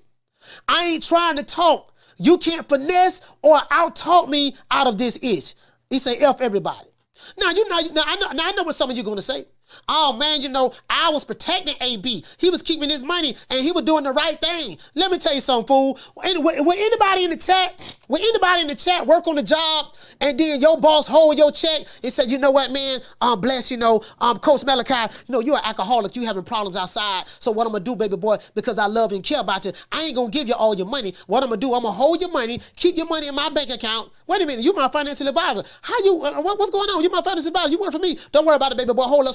I got your money invested in some junk bonds. I gave you some PBC stock. So you got junk bonds, PBC stocks. We are partners. You do know we partners, right? Yeah. We partners. Don't worry about that. I invested in some frozen cups, some lily dillies. I invested in some whole head cheese sandwiches. I invested in some pork chop bones, some neck bones, collard green stems. I invested in some good barbecue sauce. I got your money. I don't diversify your portfolio, baby boy, and I'm gonna give you an allowance on the money that you already earned for fighting for me. True.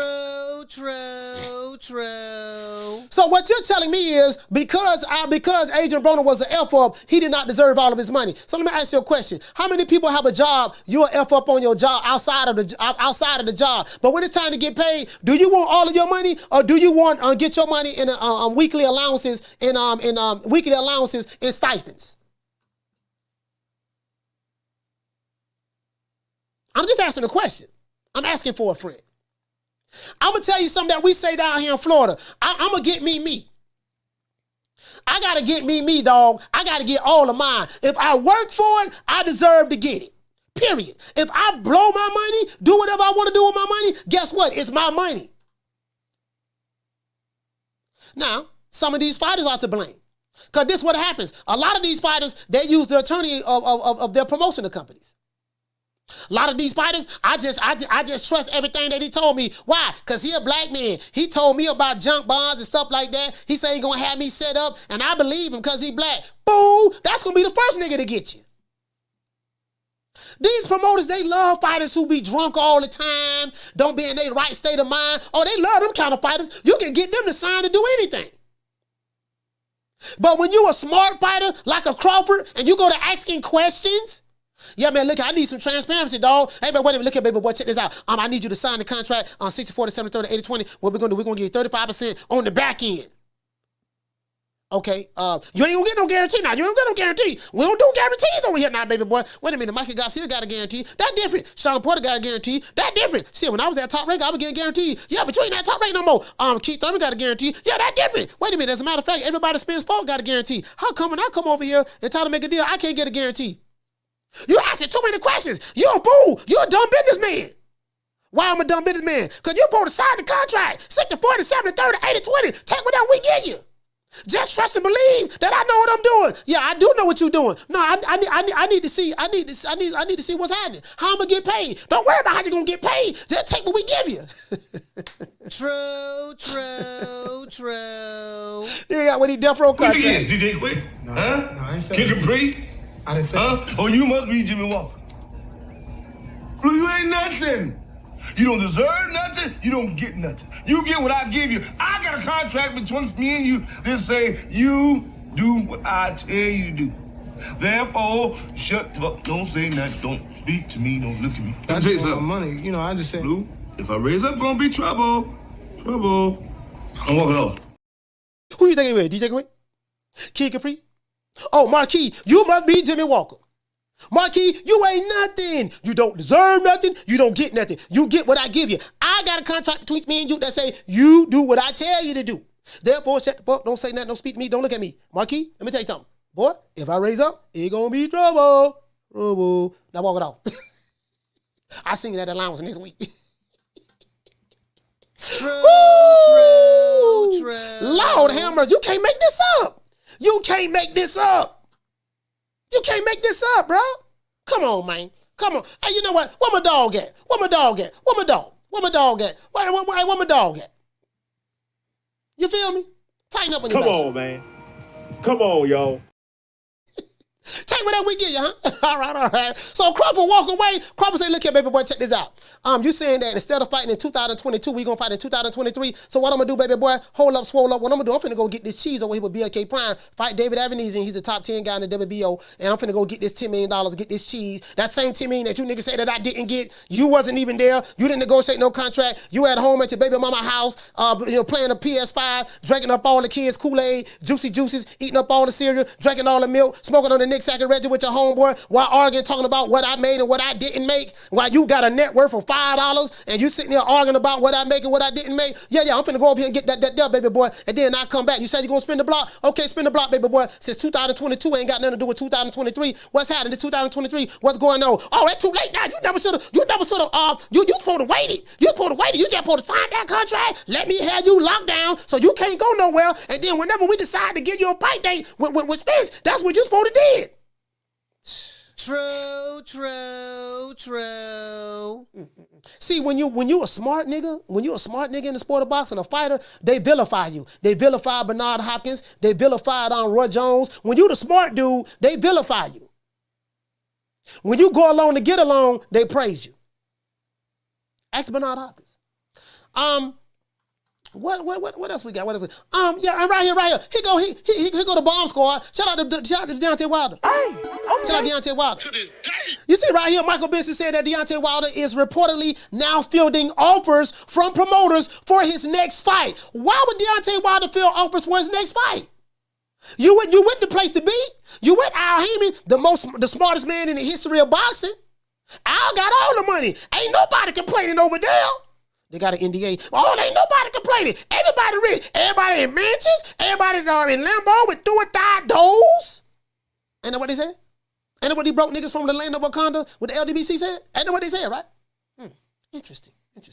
Hey, but anyway, let's continue. And then what did your king say? What did your king Deontay Wilder say when he interviewed with his LA Setback? He said another thing we got to change. We got to change. These fighters got to get all of their money. These promoters got to stop holding fighters' money, and we got to make sure that these fighters get paid on time. Now, the only person he's ever dealt with was Golden Boy, and he's dealing with Al Heyman. So that's the only guy he's dealing with. So that tells me that's who he's talking about. Because you don't hear that coming from Bob Arum. You don't hear that coming from Eddie Hearn. You don't hear that coming from Golden Boy. The only person we hear that's coming from is doggone Al Heyman.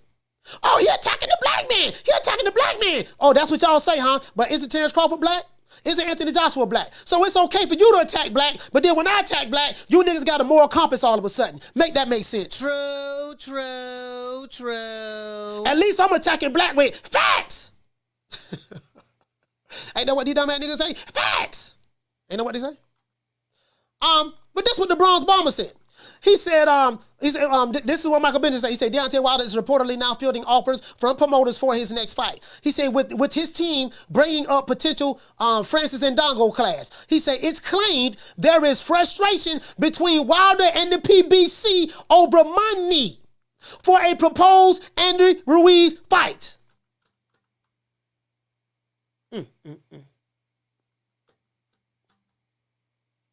Interesting. Anyways, and this is the video right here. I want you guys to hear this. I want you guys to hear it right here. Hear what AB said. Well, y'all already seen that video. What AB he did on Ark and Barak. He did what he did on Ark and Barak. We already seen that video already. You get what I'm saying? So it is what it is. Y'all go watch that video on the Zone. Shout out to them boys. I met them boys in Omaha, Nebraska. Shout out to them boys. Let's continue though. Again, I'm here to toe tag and body bag. I give two fucks about these niggas. I'm not your friends, homie. I don't give a fuck about being down with YouTube channels. I don't. This shit fake anyways. Cause all you niggas on YouTube, you know what you niggas do? Y'all be buddy one day and attacking each other the next day. I see what you did to your homeboy. Just imagine what you're gonna do to me. I'm good. Y'all on the wrong side of the street. Let's continue. Now, this Blue Blood Sports TV. Shout out to Blue.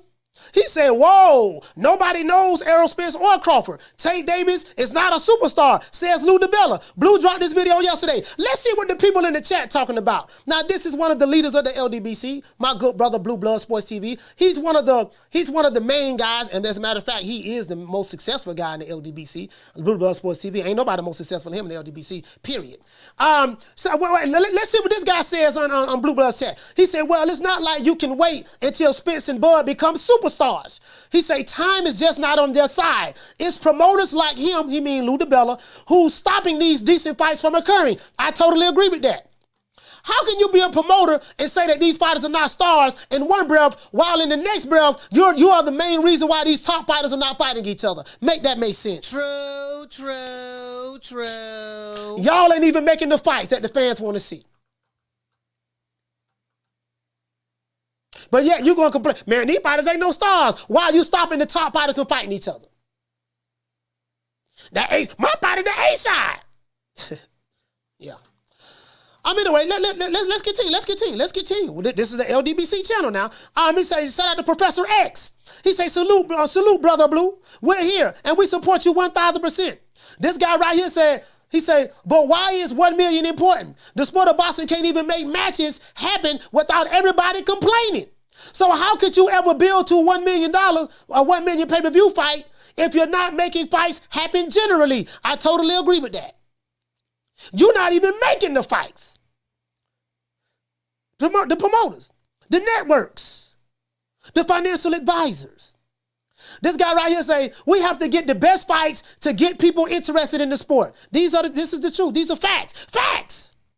SK said, problem with boxing right now is too many options, it's too many opinions being broadcasted more than actual fights. Okay? Jason says, I think the promoters, finance guys, and you know who the finance guy is, that's Al Heyman, and those at the top tier level are the ones ruining boxing. I totally agree. True. I totally agree. This guy right here says, most of you are not going to like what I have to say, but I believe that Lou Dibella is correct. The issue is, he said, the issue that we have right now has a little bit to do with piracy. That's what Rick Glazer said. But most of it has to do with the politics. These are the facts. People like Al Heyman and others are ruining the sport of boxing. Besides Tank's 3 biggest fights, who did he fight? We as boxing fans keep putting these fighters on pedestals. And none of them deserve it yet. He said they haven't fought each other yet to see who is the real duke of the class. Who is the real GOAT? I totally agree with this brother. He said they haven't fought each other. Let me screenshot this. This guy's name is Forbidden. As a matter of fact, Forbidden, let's give this brother a round of applause.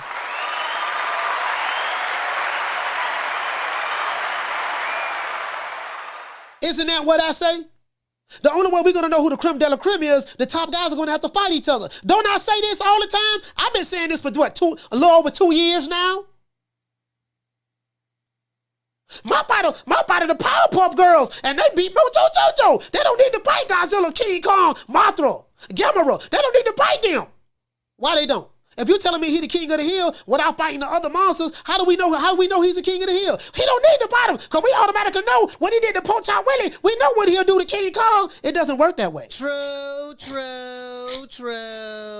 Well, I mean, where they do that at? Where they do that at? I mean, it is what it is. And this is the LDBC channel. What I'm showing you. This King LDBC, my brother Blue Blood.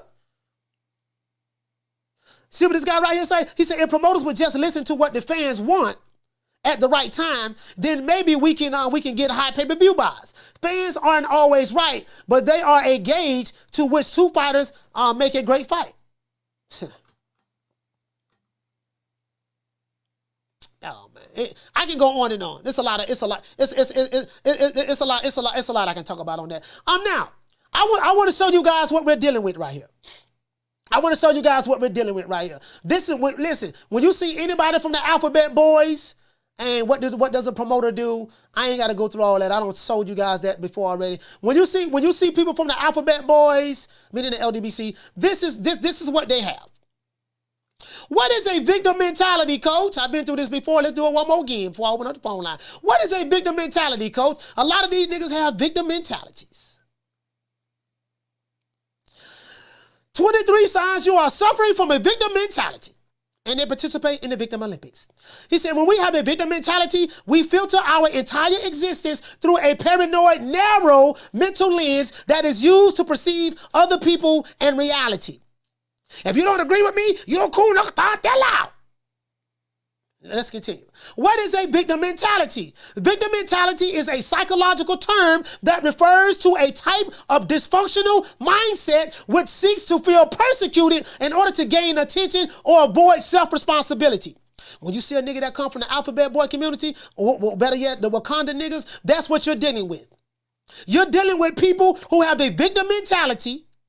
You're dealing with people, and what is a victim mentality? It's a psychological term that refers to a type of dysfunctional mindset. You're dealing with people who have dysfunctional mindsets. What do they seek to do? They seek to feel persecuted in order to gain attention and avoid self-responsibility. It's the white man fault. Why he ain't got no dog? It's the white man fault. Well, my baby mama working at the strip club while we struggling to pay our bill on our rent-a-center furniture.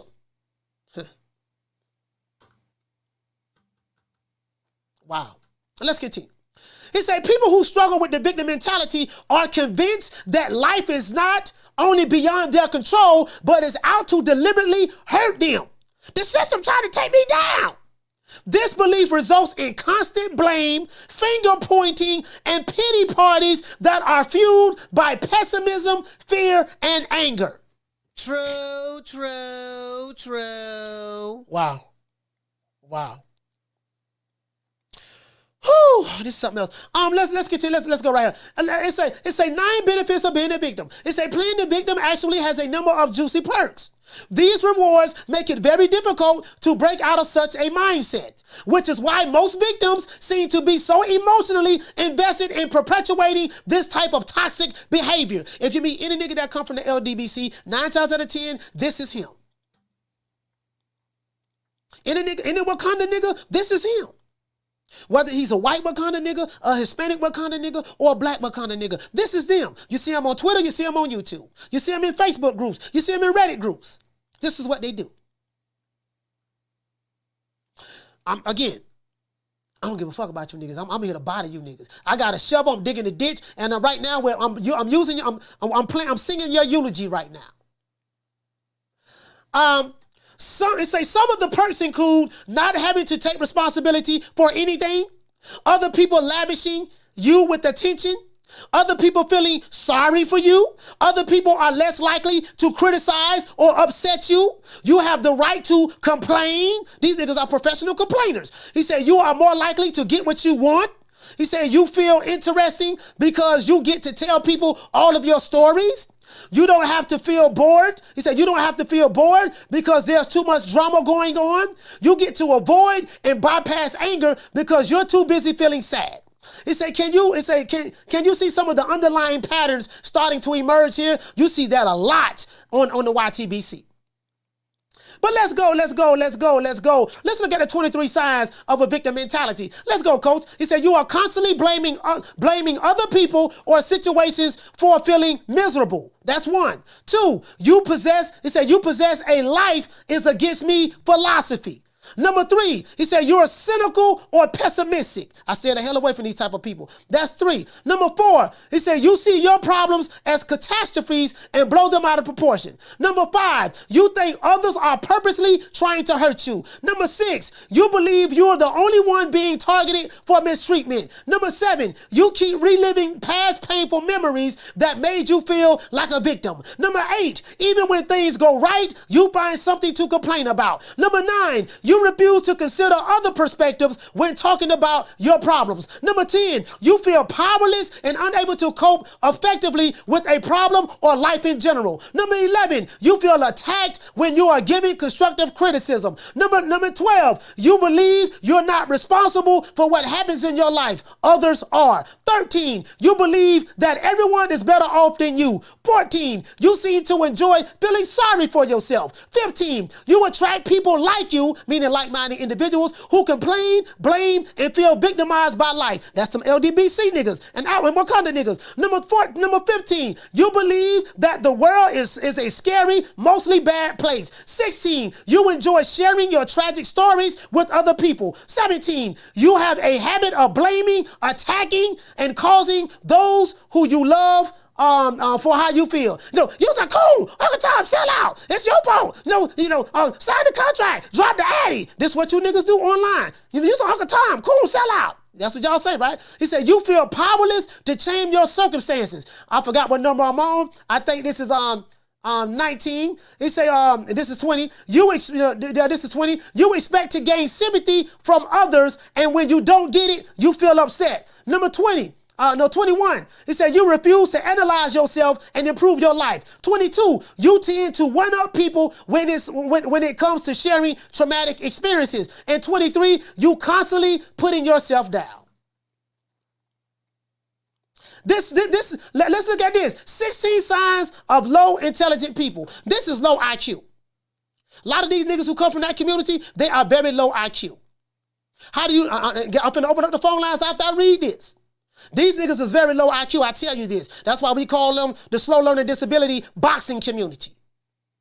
Let's continue. Nah, I ain't playing no games with these niggas today. Not me. Not Coach. I don't play. I ain't here to be these niggas' friends. I'm looking for enemies today, boy. Phone lines will be open. It say, number 1, it say 16 signs of low intelligence. Number 1, lacking curiosity. The hallmark of low intelligence, lack of curiosity, keep people stuck at their present level of knowledge. They know just enough to get by in the world. They don't ask questions, and they seem to be satisfied where they are intellectually. Number 2, lacking intellectual humility. Intellectual humility means accepting you don't know what you don't know. Curiosity and intellectual humility are the engines of intellectual growth. These guys are the opposite of that. They say the tendency in people is to believe they know everything. Facts. That's what they say, right? Yet the more you know, the more you realize how little you do know. How little you know, right? Or how little you don't know. Check this out. Number 3, closed-mindedness. These niggas are closed-minded as hell. Boy, if it don't, but they don't see no other perspective but they victimhood mentality. Let's go. It say being closed to new ideas, opinions, and information keeps low intelligent people stuck where they are. Closed-minded people have a tendency to confirm their pre-existing beliefs, which is confirmation bias. Hence, they cannot learn new things. That's what you see from these alphabet boys and Wakanda niggas. Do you follow me? True. It say not interested in learning. It says low intelligent people, low IQ, slow learning disability in the boxing community. It say low intelligent people mostly see learning as a waste of time. They don't have the intelligence to see how learning can benefit them. They stop learning when they graduate. High intelligent people, on the other hand, accept that learning is a lifelong process.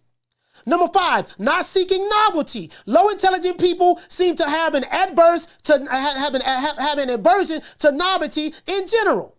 You'll see that they not only avoid exposing themselves to new ideas, but to anything new art, new music, etc. On the contrary, novelty is very stimulating to high intelligence people. It say they seek novelty to keep expanding their mind and to see things in a fresh light. Those are people who have novelty. Number 6, avoid thinking. Low intelligence people avoid thinking when they can. That's why they continue to regurgitate the same talking points that they heard from the Fag Nas, the Boston Shigos, the Jabba the Hutts, and stuff like that. They don't do their own research. And any information that comes in contrary to what they've been programmed to believe, they're rejected. They thrive in formal education structures requiring rote knowledge, but lack street smartness. It say put them in a novel situation where they are required to think on their feet and watch them crumble. It say they always need to be told exactly what to do and won't use their own minds. Number 7, diminished ability to reflect on things. The ability to reflect on things is one of the greatest cognitive skills of humans. It helps us understand the casualties behind events. Keen observation plus the ability to reflect have been the drivers of human progress. Number 8, they lack critical thinking skills. These slow ass niggas lack critical thinking skills. Facts! Why are you over here, my nigga? Drop the Addy. 60, 40, 70, 30, 80, 20. Take whatever we give you. Sign the contract. You better not come to the fight. You're the bitch ass nigga. Come to Memphis. Come to Memphis. I got shooters, homie. Those niggas. Critical thinking is difficult because it goes against how the mind works. The mind assimilates information as beliefs and then goes about confirming those beliefs. That is confirmation bias. Testing the validity of those beliefs takes up significant mental energy, yet it's the only way to get closer to the truth. See, once I started accepting critical thinking skills and I applied that to my everyday life, that's when I woke up from my victimhood mentality. They say, Coach, you say you used to be racist. You used to bang on all the white people and call other blacks Uncle Tom, coons, and sellouts and stuff like that. And you said you was very close-minded and ignorant while you thought that you had all of the knowledge. How did you change? How I changed is I realized the error of my ways and I started introducing critical thinking skills into my life. And that's what woke me up. That's what made me change. Took me 28 years to do it, but I did it. Number 9. It say the changing of the minds often. It say the rate at which people, as a matter of fact, let me continue. Sorry about that. I'm going to say critical thinking is difficult because it goes against how the mind works. It say the mind assimilates information as beliefs and then goes about confirming those beliefs. Testing the validity of those beliefs takes up significant mental energy, yet it is the only way to get closer to the truth. Number 9, it say not changing their minds often. The rate at which people change their minds, change their opinions, indicates the rate at which they are learning new things. With intelligent people, it say with intelligent people change their position. It said while intelligent people change their position on things from month to month or week to week, low intelligent people hold on to things that they learned years ago. I learned it from back then. I ain't letting it go. I learned it from him. I'm going to hold on to it. Whew, these dumb ass niggas, boy. I love these niggas all about. He say having too strong an opinion on anything is generally a sign that a person is only looking at part of an entire story. Number 10, black and white thinking. Low intelligence people are masters of black and white thinking. They only seem to think in terms of opposites, ignoring the gray areas in between. Reality is often too complex to be interpreted or in opposites. Number 11, lacking creativity. As they lack novelty seeking, low intelligence people also lack creativity. Creativity doesn't emerge out of a vacuum. The most creative people constantly expose themselves to other creative people in their fields. The niggas who have a victimhood mentality, they surround themselves by people who have the same victimhood mentality. Low IQ people surround themselves by other low IQ people. Internet gangsters surround themselves by other internet gangsters. Slow learning disability boxing community people surround themselves by other slow learning disability boxing community people. That's how this works. Birds of a feather flock together, right? It says the most creative people constantly expose themselves to other creative people in their fields. This way, creativity feeds itself and produces beautiful things in the world. Number 12, lacking cognitive flexibility. Lord have mercy. Changing one's minds often is a sign of open-mindedness. It's opinion flexibility, i.e. not being rigid in one's opinions. Similarly, cognitive flexibility means not being rigid in one's ways of thinking. Cognitive flexibility is the ultimate goal of cognitive behavioral therapy. Some of these niggas need a lot of it, right? It say the ones who develop it can significantly improve their mental health. Number 13, short-term thinking. Low-intelligence people are constantly unable to overcome their desires for instant gratification. They frequently turn a blind eye to the long-term consequences of their present behavior. 14, poor decision-making. We all make poor decisions from time to time, but low-intelligence people constantly fail to weigh the pros and cons of their decisions. When they do that and have to suffer the consequences of their actions, they start playing the victim and blaming everybody other than themselves. Number 15, unrealistic thinkers. The more in alignment a person's mind is with reality, the smarter they are. Being out of touch with reality is a sure sign of low intelligence. And number 16, poor interpersonal skills. Being able to deal effectively with people is also a sign of high intelligence. Low intelligent people lack key social skills as a person.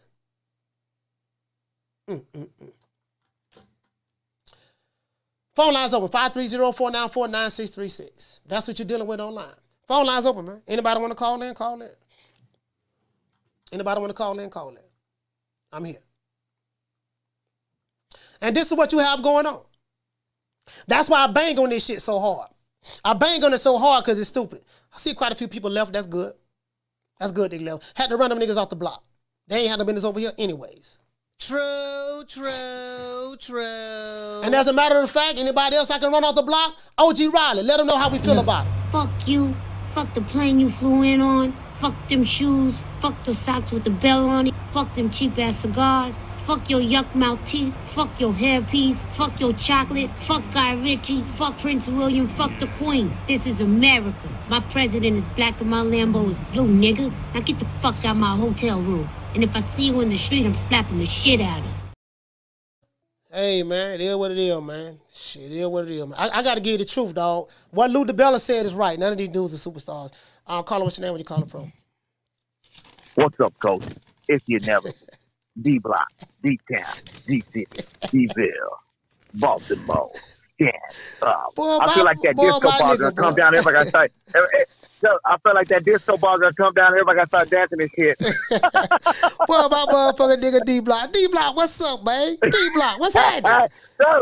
Coach, you done run everybody out of block. Hey, man, we got to do that from time to time. We got to let them know, man, hey, man, I ain't these niggas' friends, man. I care about the sport of boxing. These dudes care about everything else other than boxing. So I got to call it the way I see it. Yeah, man, you're right about that. Yeah. You're right about that, Coach. And, Lou Dibella said it so, and at the end of the day, I ain't a fan of Lou Dibella, man, but the way he called out all these people, man, and he's part of the problem too, man. And there were points there where he didn't want to make fights. You know what I mean? Like he thought, I'll tell you something. I think it was Bernard Hopkins and who was it that Bernard lost his middleweight championship? Coach, do you remember that? He lost to Jermaine Taylor. Yeah, you remember that? Oh, he was so happy when Jermaine beat him. And thing is, he's part of the problem too. All of these promoters are part of the problem. Yeah, you got too much egos in this, and they don't want to look at the big picture.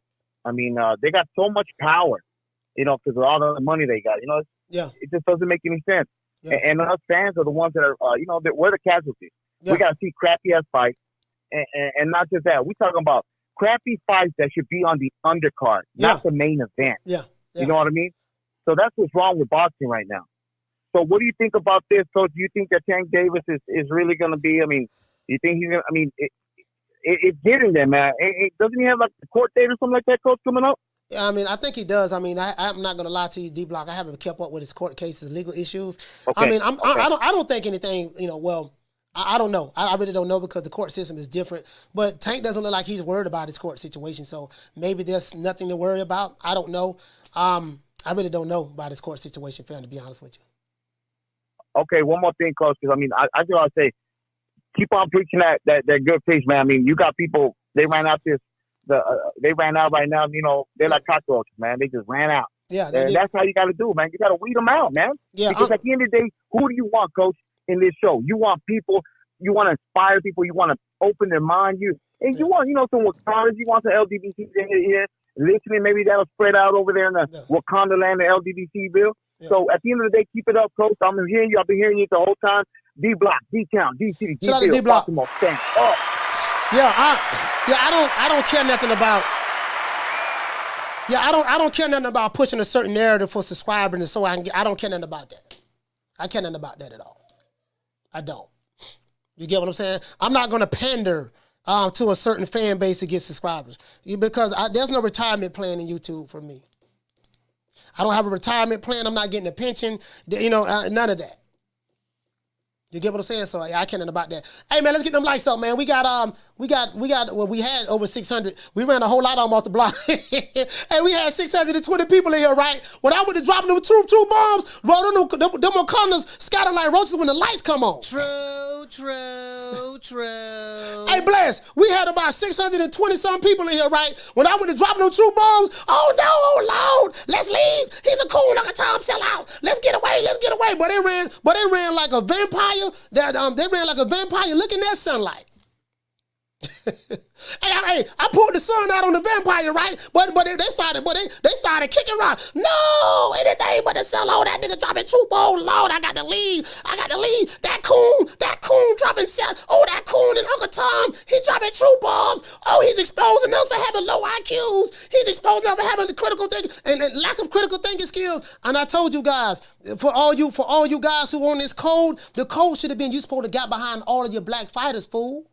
You divided something that we could have built this great. So I got to come along and bang on it and show you the error of your ways. That's what I'm here for. I am an anti-narrative YouTube channel.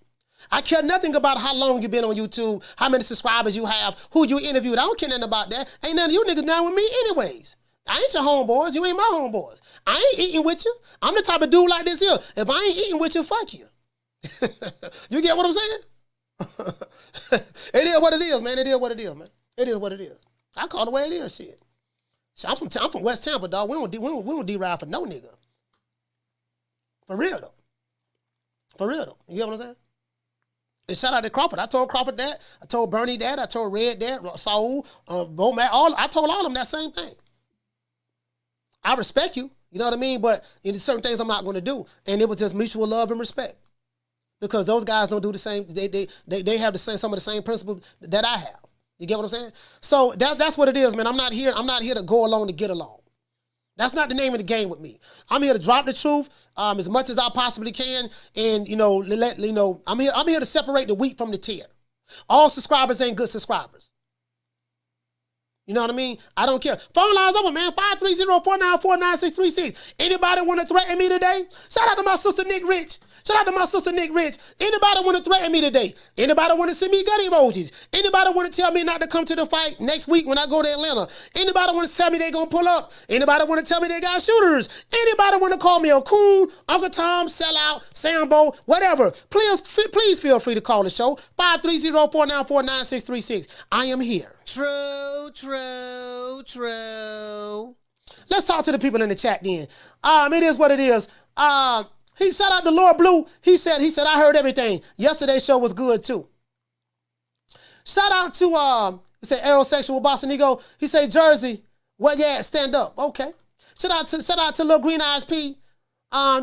She say Liverpool. He say double no for us giving. Okay.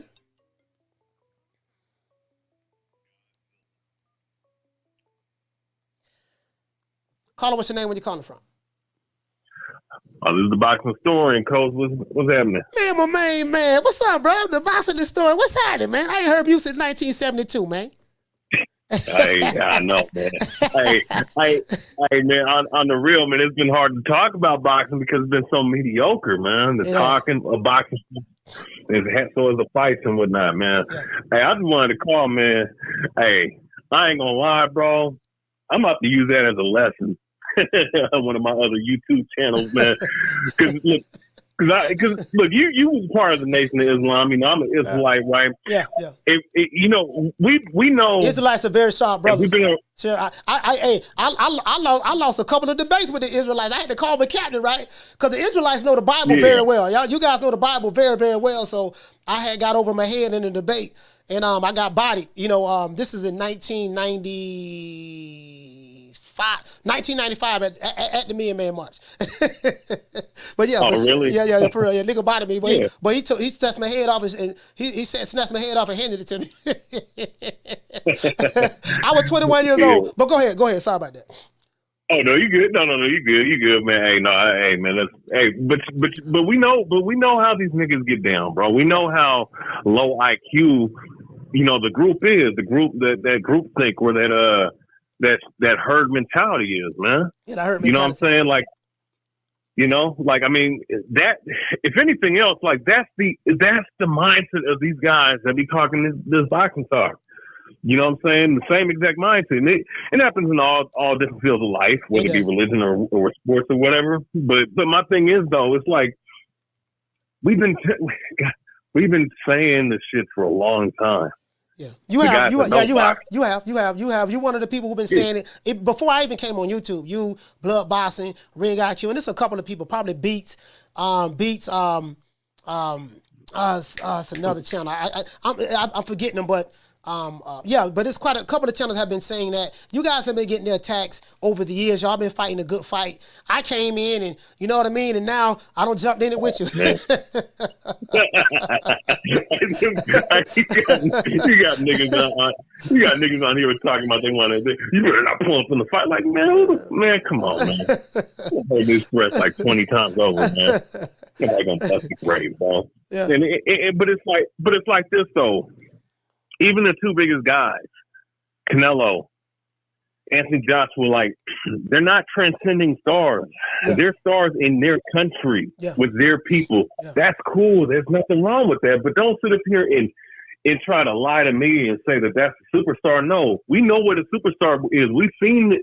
Mike Tyson was still in the hearts and minds and soul of people from the 80s, from the 90s, the 2000s.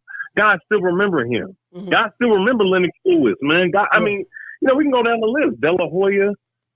People remember Hector Camacho, man. The Four Kings. Yeah, the Four Kings. Everybody remembers those guys. There's a reason why people still bring up Ray Robinson's name today, because he was a transcendent superstar. Yeah.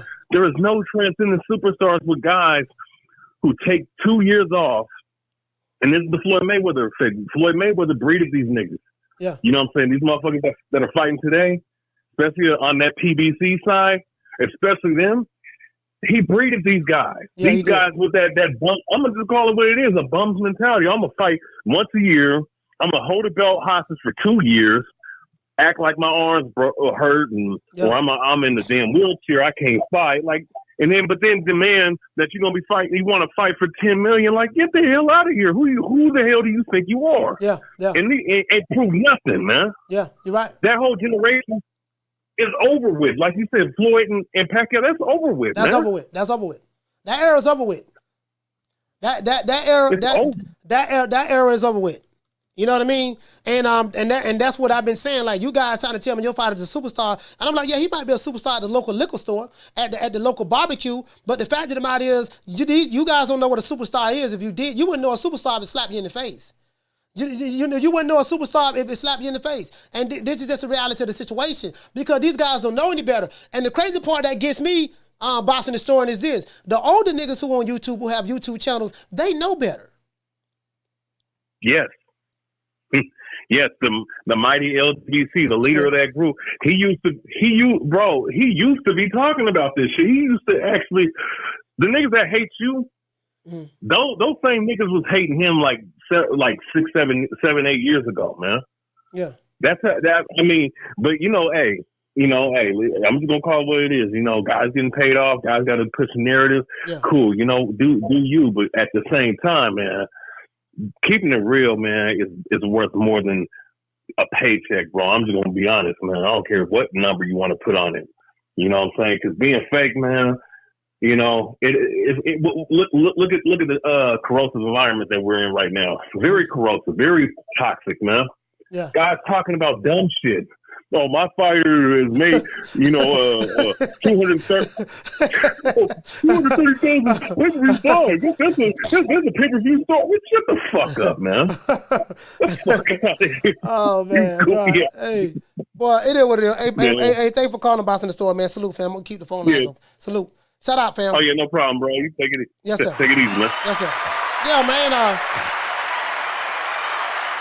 Shit, I'm old enough to know better.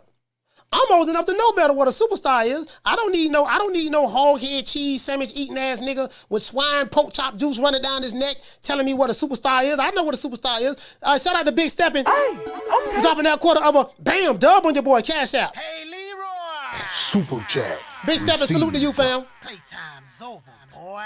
Big Steppin' say he sent you he sent a $5 super chat. I mean Cash Out. He say great show. I appreciate that, fam. I appreciate that. I mean, it is what it is, man. I call it the way it is. It just for me, I'm not afraid to tell the truth. And I ain't down with nobody. I'm down with the truth, fam. That's where I'm at. I'm down with the truth. I ain't down with nobody, but I'm down with the truth. That's it. That's all I care about. Call what's your name when you're calling from. Coach, it's D-Block. I know I called back. I'm so sorry, Coach. I ain't trying to mess up nobody's call line, but I want to pity Pat. I want to pity right behind what he was talking about. I think everything that he said, the lineage was never passed down, to who's going to be the next American pay-per-view star. Yeah. They were trying. I think this is where it started, Coach. And just hear me out real quick. It started when Floyd Mayweather, once he was done with Manny Pacquiao, and that was it. We all like, okay, that's it. That was the greatest. Okay, now we're good. The thing is, Floyd didn't want to, and I'm just telling you because it's from Tampa Bay. I'm going to bring Tampa Bay in this. Keith Thurman was supposed to be the next great star to come out and fight Floyd Mayweather. It didn't happen, and I felt like PBC really they couldn't really kind of make Floyd fight Keith Thurman, right? Yeah. And Floyd's like, nah, I ain't got to fight you. But I think that's where it happened, Coach. Because right after that, when you look at it, I felt like everything started to break down where we never really got that great American star. Because you had Keith Thurman, he ducked and dodged Errol Spence Jr. He didn't want to give him his chance. And that could have been another line for lineage to see where, you know what I mean? Like it started to just fumble. And this is just me, Coach. I've been thinking about this for a long time. Because right after that, go ahead. I know, Coach. Right after that, it could have been Errol Spence and Terrence Crawford. You know what I mean, Coach? So I think that's where it started. Where I was just trying to pity pat behind him, Coach. Okay. D-Block, D-Town, D-City, D-Bill, Baltimore, stand up.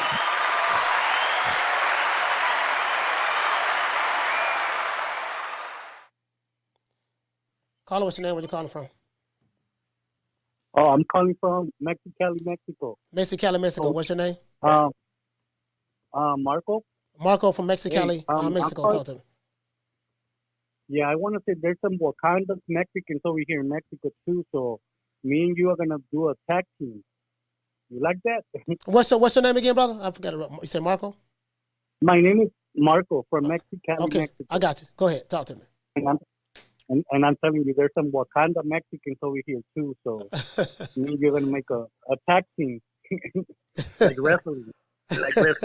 You know, they come in all nationality, races, ethnicities. Oh yeah, yeah. You know, I love the program. You have a fan here over here in Mexico, and I watch you almost every day. So I like the way you investigate. I do that too, because when you have fundamentals, nobody can stop you.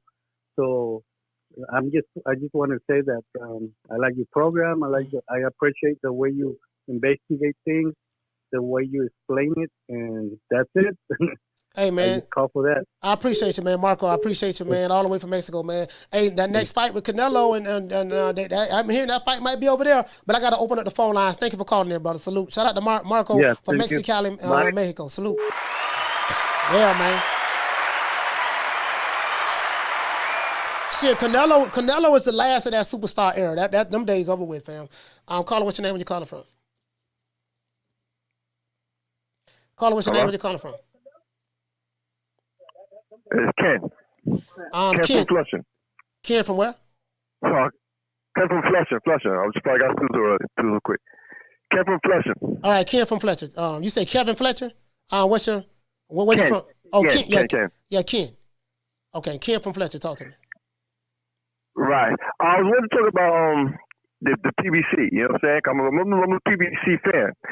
So I was going to say basically that PBC has got the better fighters over there. They're doing a better job marketing their fighters, a better job getting pay-per-views for their fighters, and they kind of have the better game. So they should demand the better profit margin when it comes to the deals. Yeah, what does that have to do with what we're talking about today? You know what? I seen the beginning of the show, and I came back and called now. I don't know what you're talking about. You're talking about PBC in the beginning. You know what I'm saying? Yeah. Now, what I was saying was we're talking about fighters. You know, Lou Dibella did an interview with Fighthype, and he said that Errol Spence, Terence Crawford, Ryan Garcia, and Tank Davis are not superstars. And he broke down what a superstar was in the interview, and he's completely right. You know, the superstar era, those days are gone. I think the tail end of the superstar era is Canelo Alvarez over here in North America, because he came in on the tail end of that by fighting Floyd Mayweather. He was around when Manny Pacquiao and them was around. He was the one that was popping as well. He's the tail end of that. These other fighters are not that. How you feel about, you have a couple of fighters that's complaining about not getting paid money that they're supposed to get paid from the PBC. The PBC has almost, I think, 300 fighters. So there are a lot of fighters that don't get fight dates. They hardly fight. And if you don't fight, you don't make any money. There are fighters that's owed money. But that's neither here nor there. That's what we was talking about. If you feel that PBC is the place to be, there's nothing wrong with it. There's nothing wrong with you feeling that way. There's nothing wrong with you feeling that way. Let me just check right here. What's considered a superstar now? Like superstar nowadays is basically selling 300,000. You know, say 300,000 pay-per-views. I guess you consider a superstar. Who's selling? Who's selling 300,000 over Canelo right now? Ain't many people doing $1 million right now. Yeah. So ain't nobody doing that. So a superstar is someone that transcends the sport. Mike Tyson is the perfect example of a superstar. Oscar De La Hoya, when he was the Golden Boy, is the perfect example of a superstar. Sugar Ray Leonard, Muhammad Ali. You don't have any of those walking around in the sport of boxing today right now. That's what a superstar is. Well, you don't got superstar, but you got stars. You know what I'm saying? We're going to call them stars. We're going to say they're not superstars. Superstars are the guys that cross over and get the major markets and get to the public. But we have guys that's popular in boxing. You know what I'm saying? Popular in boxing enough to sell 300,000. And to me, 300,000 is a good sell in today's market. You know what I mean? So if you're a star, the PBC got more stars than most of the other guys because he's the only one selling pay-per-views. Can you name them? Errol Spence sells 300,000. Okay, Errol Spence is a star. And, who else? There's a star. Gervonta Davis is a star. Gervonta Davis is a star. Who else? Right. As far as everybody else on PBC, maybe not. But the only guys you can name in boxing now, you can't name too many guys on the zone side. You can't name too many guys on the other side, whatever the good side is. Top rank side. You said you can't name anybody on the top rank. Huh? Who's the top rank side? They said you have Lomachenko, you have Devin Haney, you have Teofimo Lopez, you have Shakur Stevenson. Who else they have? Those guys haven't done no pay-per-views. What pay-per-views have they done? They haven't done no pay-per-views. We can't prove they're stars or not. They didn't do no pay-per-views. Yeah, I understand that they haven't fought on pay-per-view, but you're saying so basically you're saying that they are superstars. You're basing superstars based on pay-per-view sales. Is that what you're saying? I'm saying stars. I'm going to say superstar. I'm going to say stars based on pay-per-view sales. Okay, so you're the PBC guys. All right, so your opinion is the two guys who sold pay-per-views in the past. Errol Spence hasn't done well lately in his last pay-per-views, and Tank hasn't done that well as well. But I do get what you're saying. You're saying that Errol Spence, his highest, I think it was like 300 and something thousand with Mikey Garcia. I do get that, but as of recently. Crawford's 150,000, right? So Crawford, Errol Spence doubles up Crawford's number, so he's a bigger star. So she's bigger the pot. You know what I mean? So PBC got stars on their side. Other guys don't have no stars. All guys that have proven stars are pay-per-view numbers. So what does that have to do with the top fighters fighting each other? Like I'm trying to get where you're coming from. You're saying Errol Spence. I'm trying to explain to you what these deals when they make it's going to be. PBC is doing the right thing. They're doing deals in their favor. So these guys try to say, hey, they deserve. It should be 40. It should be technically if Spence sells double the amount Crawford. If Spence sells 300,000, Crawford sells 150,000. It should be a 60-40 deal. Yeah. I don't think Crawford should have no. Yeah, I think what you're doing, you're trying to make this a Crawford and Spence situation, and then you're quoting numbers that has never been. Even if Devontae. Yeah, hear me out, brother. Go on. You're quoting numbers that has never been confirmed by the PBC nor Showtime. You know what I mean? So we don't know what these guys are really doing because Steven Espinosa never said at one point in time that Errol Spence did 360 something or whatever thousand pay-per-view buys, and Al Heyman and no one from the PBC ever said that. You're quoting numbers that were put out there by sources, say reports from the Mike Coppingers, from the Michael Bensons, from the Dan Raphaels. So we really don't know exactly what they have done because Showtime has never ever released any pay-per-view numbers. They haven't done it since 2014. You get what I'm saying? So we're going with speculation. I got speculation-wise. We go on speculation. We speculate that this guy's for $300,000, this guy's for $150,000. But what is the speculation based upon? But what is it based on? It's based on the numbers you get online. You know what I'm saying? They tell Spence for $200,000. They say Crawford for $150,000. You Google it, that's what you get. Okay. All right, brother. Well, thank you for calling in. We say Ken Fletcher, right? Nah, Ken from Fletcher. Oh, Ken from Fletcher. Hey, thank you. Hey, thank you so much, man, for calling into the show. Your point is well taken. If you can name me some superstars on the other side. If you can. I mean, I just named them, but you disagreed with it because they wasn't doing pay-per-view numbers. I mean. So, but him out. I'm not here to like. I'm not saying that's what you're doing. I'm not here to argue your point. If you feel that Errol Spence and Tank are the stars, and other guys that's with other promotional companies are not stars, you have a right to feel that way. I totally disagree with you. We just have a difference of opinion. The only thing that me and you can do right now, Ken, is agree to disagree. That's it. But thank you for calling the show. Absolutely.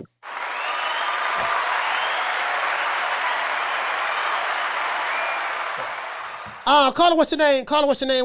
Sorry about that. I'm talking about caller, what's your name? Coming from the caller hung the phone up. Y'all call back. Hey, shout out to Solo Dolo for dropping that half for bam hundo on your boy. Hey, Leroy. Super chat received. Playtime's over, boy. Solo Dolo, he said, my fighter hoghead cheese sandwich. You just a VA splash. He said tomatoes can't cross the street. He said salute coach and the chat keep cooking. Oh boy. Oh, man. Yeah, man. Yeah, caller, what's your name? Where you calling from? Hey, Steve. Hey, shout out to Phil on the tube. Talk to me, sis. You know what I think? I was at Whole Foods and I was just thinking, like, I don't think they really even want to. I think they feel like they wasted a lot of money on Floyd Mayweather. Like, he would get those big checks and just sitting on stupid stuff. And I just think that the elite sat back and watched that. It was just like, because if you think about it, after Floyd Mayweather era, it's just like boxing been downhill ever since. Like, the type of way of doing things, him and Al Heyman, they incorporated into the sport. It single-handedly almost ruined the goddamn sport.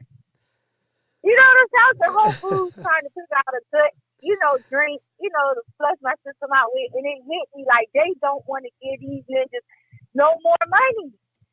Notice that, like, it's like, I don't know, I just feel like it is with mainstream sports media doesn't even cover boxing like that no more since him. Yeah. Like, it's almost strategic what's going on. And then on top of that, of course, the ignorant, conscious black community is going to sabotage it with their own mess. You know what I'm saying? Yeah. And so if you just look at what's going on, I just feel like all the money's being taken out of the sport, and it's almost like they're trying to replace it with UFC. Like, who does all the places I used to go to watch the fights and support the fights at? Mm-hmm. They be like, when I ask them if they saw the fight, they be like, oh yeah, the UFC fight, yeah. I be like, no. You know what I'm saying? If y'all saw this fight and that fight, they don't even show them no more. Like, it's a dying sport. You know what I'm saying? And that's what I think that's what Lou Dibella was saying. He was like, none of these guys has transcended the sport like that. So the guys went from a superstar to a star. so now we argue semantics that superstar star. I'm like, okay, all right, because I knew where it was going at. I really didn't understand. I'm like, okay, I see where it's going at. So basically, this one company has over 300 fighters under contract. He gave me 2 fighters, and his definition of what a star was based on their highest pay-per-views that they sold. And I'm like, okay, well, boxing is what have you done for me lately type of business. And what have you done for me lately? The guy that he quoted is not selling anything on the pay-per-view standpoint. And he didn't want to focus on that. He wanted to focus on what he did with the Mexican American about 3-4 years ago. So so I did get his angle, and I came to that conclusion that there's nothing that I'm going to say that going to make him agree, and I'm not trying to. And there's nothing that he's going to say that I'm going to agree with. So we're just going to agree to disagree for the sake of argument and just move on. You get what I'm saying? So. Yeah, well, I mean, these guys are stars as far as personalities go, and just urban stars, and maybe even just within a small box of time. But if we base the stars off of numbers and things like that, as far as pay-per-view go, yeah, these guys are stars in that perspective. And you can call it, try to argue that point I want to. It is not so. All right. You know what I'm saying? So yeah, I just feel like it's a strategic move to shut down the sport once they gave Floyd Mayweather all that money, he went buy $1 billion Washington and giving the Air Force dollar. They say, oh no, we should have never gave you ninjas money. Yeah. You know what I'm saying? I'm gonna go real deep with it. I'm gonna go way, that's just me. But okay, more praise. Thank you. Hey, shout out to Fee. Salute to Fee. Duval County, stand up. Shout out to Fee. Hold on.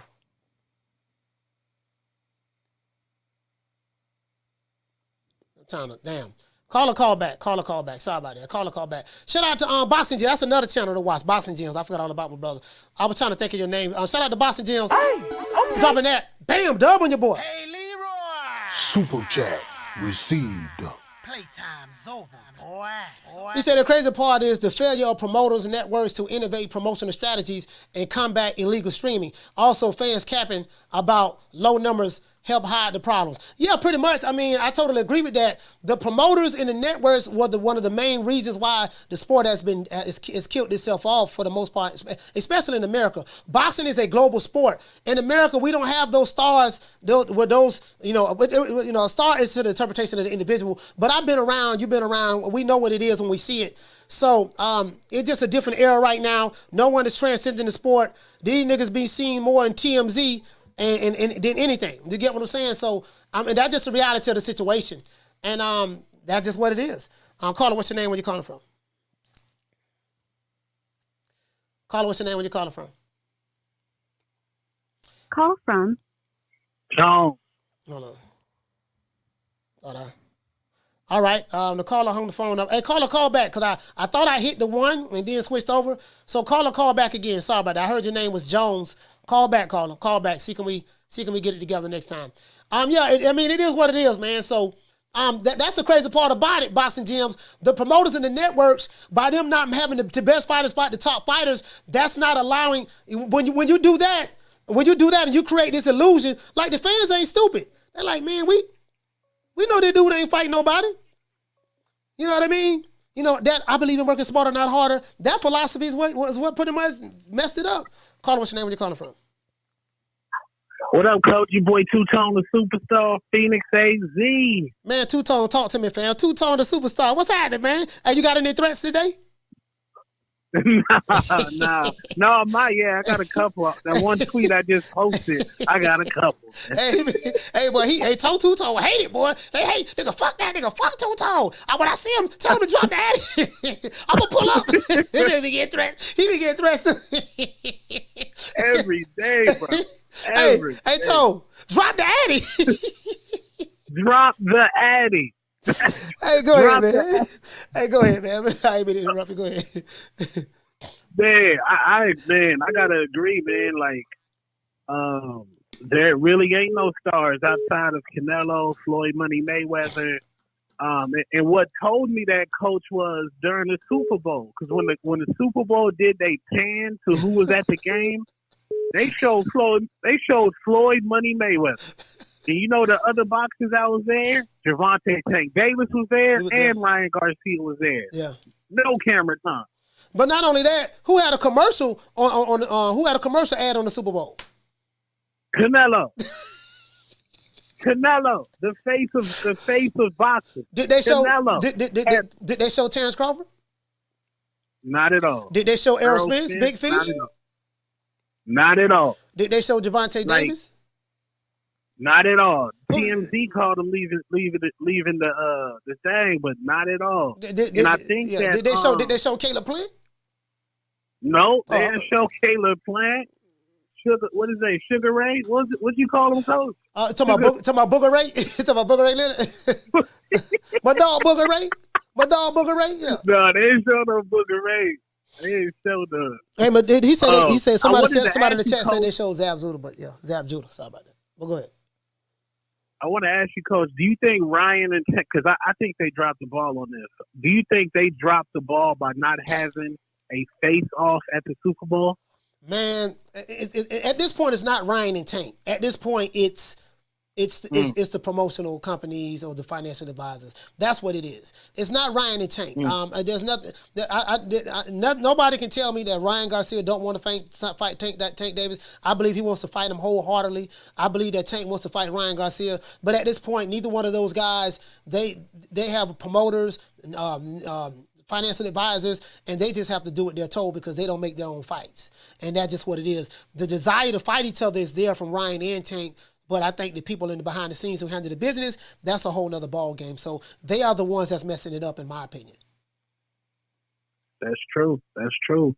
And I think that some of these boxers, instead of hating on Jake Paul and KSI and the YouTube boxing community, they need to be hopping on them influencer cards to boost their stock up. Yeah. They need to. And Jake Paul got a card February 25th. Like, some boxer need to have the foresight to be like, I need to get a fight date on this card. I need to be on this card. Yeah. You know, it is what it is, man. At this point, man, these guys are, you know, and it was very important, you know, what Lou Dibella said. He said that a lot of these boxers are being overly paid. They got paid a boatload of money at one point in time. And now I said this all the time on my show. I say what's going to happen is once the Spences and the Crawfords and the Wilders and those guys get out of the way, boxing is going to have to reset the market. Because a lot of these guys, they're getting paid a boatload of money and they ain't fighting nobody. You get what I'm saying? And you know, the thing is I came up in the era to where if you said you the best in the division, you had to fight the other guys that were the best in the division. In this era, you could just say you the best, and you can, but you don't have to fight the best. It's not about proving you the best. It's about as long as I say it, and I got a bunch of fans on social media that's not going to buy my fights, but that's going to regurgitate that. Then that's all I need to say. And the problem I have, Two-Tone, is this: when these new school fighters that's fighting today start using old school fighters as measuring sticks. Yeah, I'm just like Mike Tyson. Yeah, I'm just like Sugar Ray. I'm just like Hagler. No, you're not. You're going to have to do what Mike Tyson did in order to compare yourself to Mike Tyson. You're going to have to do what Sugar Ray did, Hagler, Ali, Tommy Hearns, you know, Roberto Duran. You're going to have to do what they did if you want to compare yourself to them. If you're not doing what those great fighters did in the past, don't even mention their goddamn name. True. Don't mention their name, cause nigga, you ain't doing a tenth of what they doing. You cherry picking. You fighting bums. I'm just bum and taking the easy matches, fighting other bums. You fighting tomato cans, all of them. I don't care now about you. I don't care now about your big fish. These niggas kissing boys, getting drunk, getting in car accidents, and going to jail. And you trying to tell me this nigga's a star? Boy, hush. True. That's what these niggas doing. Coach, you was a fan of Marvin Hagler. I remember Marvin Hagler used to announce his fight on late night shows. Like, he would go to the show in a suit, and he would call out a fighter or he would announce a fighter. How come, like Devin Haney? Devin Haney has a boring boxing style. I love Devin Haney, but it's boring. Why don't Devin Haney turn into a character like Floyd Money Mayweather? They forgot Mayweather was doing WWE, Dancing with the Stars, a whole lot. Yeah. It's just a different era, man. A lot of these guys, that's just where we at, man. Hey, Tone, man, I gotta wrap it up. I got other calls calling in. Hey, salute, man. Okay, shout out to Two-Tone, the Superstar, man, my brother, man. I fuss with Tone. Man, hey, me and Tone on the grill and everything, but I mess with him though. I like Tone. Tone funny in the motherfucker, man. He funny. He's hilarious. You know, he funny in the mug. Sorry about it. Let me get the super chat out the way. Shout out to a City and Lion. Hey, okay. Dropping that $2. Bam, super chat on your boy. Hey, Leroy. Super chat received. Playtime's over, boy. Hold on, guys. Caller, what's your name? Where you calling from? Raphael, live in Toledo, calling out of Detroit. All right, Raphael, out of Detroit, talk to me. Yes, the narrative really is that Dibella, he does not have a TV promotional deal. Mm-hmm. So what he was saying is, I agree with them somewhat, but he does not have a promotional deal, so he's gonna shit on everybody that he can shit on. Yes, these guys are superstars. Yes, all of them are superstars. Nowadays, like when you had Rick Glazer on there, they're making their money off of the gate. They're making all their money off the gate. And that's good.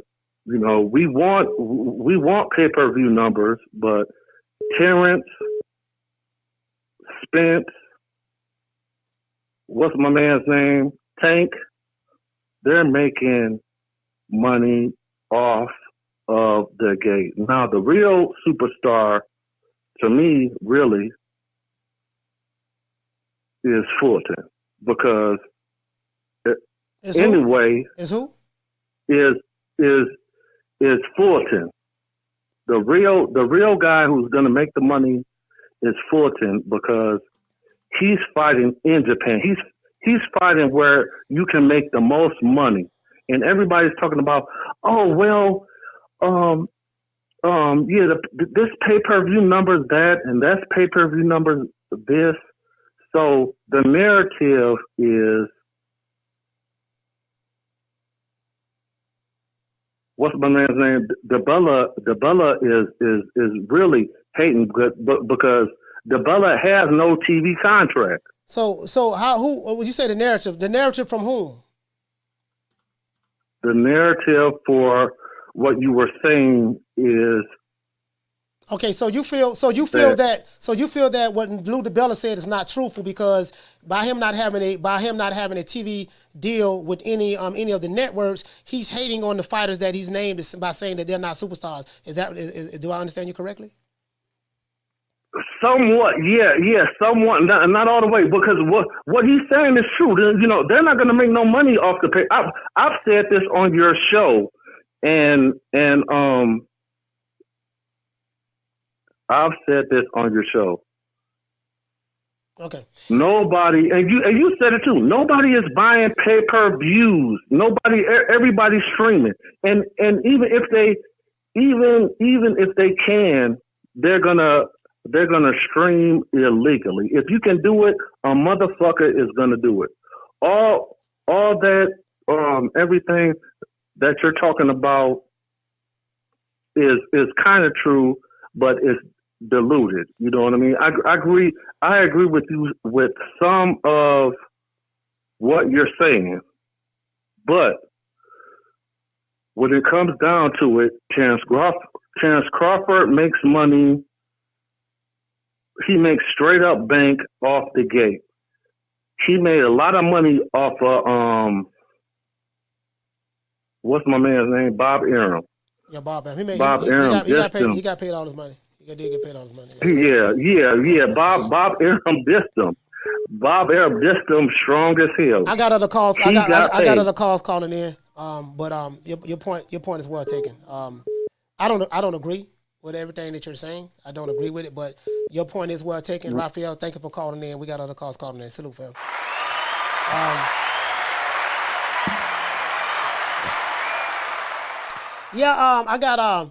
I gotta take my son to karate, man. You know, Karate Kai. We can rock out. We can rock out for another. We can rock out for another 15 minutes. We'll rock out for another 15 minutes. Shout out to Old City and Lane. Hey, okay. Dropping that $2 super chat on your boy. He said that dude was Rakonda at his finest. Oh, you talking about the guy prior to Fee from Duval. I got you, fam. Hey, how many likes we got, man? We got the likes? Hey, man, let's get the likes up, man. Hey, we need 20. We need 20 more likes, man. We need 20 more likes. We need 20 more likes. Okay. Caller, what's your name? Where you calling from? Hey, man, thanks for the talk, man. Coach, I don't know what's going on, man, to the full moon or what. Last caller had me confused as all hell, man. Undisputed talk. Man, I just want to say this real quick, man. What these fools gonna do now that if Deontay Waters complain about PBC, when all these dudes, you know for a fact, they were talking about PBC is where the money at, that's where you gotta go, that's where you getting paid at. And now we're hearing the boxes coming out, as I say, is Walter and Adrien Broner, but we know it's more of that coming out saying that we ain't getting paid. Where's our money in? What's going on? So what happened? Where's the narrative for this PBC money? Adrien Broner said that he haven't got paid in his last six fights with the PBC. He said he was getting paid. I had to ask you a video. I was going to play it on here, but I didn't want to make the show go as long as it should, as it can. I'll probably do that tomorrow. Because I'm going to do a part 2 to this show. This show is so good that we're going to do a part 2. I want to do a part 2 to this show so we can, you know what I mean? Because Adrien Broner said he ain't got paid, his last six fights from the PBC. Basically what he described, he was getting allowances. $5,000 here, $2,500 there, $1,500 here, $1,000 there, $750, $250. That's what he was saying. He said he haven't received a check from his last 6 fights. But and then when they asked him, they say, man, he said he still talk to Al every day. They still have a good relationship. He said, do Al Heyman still owe you money? And he said yes. But he said, I told Al, F that money. I care nothing about that. I'm going to go get me some more money. So it is what it is. And so the people who are pro Al Heyman, what they're saying is, hey, look, Adrien Broner is an F up. I was trying to save him. So he did right by giving him allowances and stipends of his money because he was protecting him. That's what you say. But I say to you this is my rebuttal. What man is going to work on the job? You're trying to tell me because this man is an alcoholic or a drug addict or he like to trick, he like to blow his money. You're trying to tell me that if you worked on the job and your boss know your personal situation at home and he says, you know what, baby boy, check this out, Undisputed Talk. You work your ass off for me this week. That last week you've been working a lot for me. I'm not going to give you a check, your paycheck. What I'm going to do, baby boy, I'm going to give you a weekly stipend or a weekly allowance from your money because I want to try to save you from yourself. So then whenever you do leave the job or retire, you're going to have enough money on the back end. You ain't got to worry about that deal. Will you accept that or do you want to get paid for services rendered? Oh, man. First off, all of that dude, like, he crazy. Like, give my God, I'm a grown-ass man. Give me my money. What I work for, fuck saving me. I need my bread, man. I work for this. Give it to me. And you know what's crazy, Coach? Ain't none of these guys talking about force your face, real stuff, man. You can talk to some of these guys and find things out behind the scenes, man. A few of these guys are getting that $2,500 a week.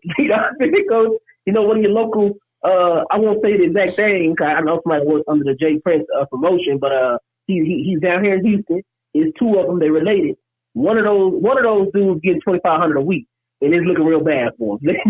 Yeah, it is what it is. What it is, man. All I'm saying is we just need to get the best fights, man. Undisputed Thought. Hey, thank you for calling in, fam, man. Texas stand up, man. Salute to you, my brother. Thank you for calling, fam.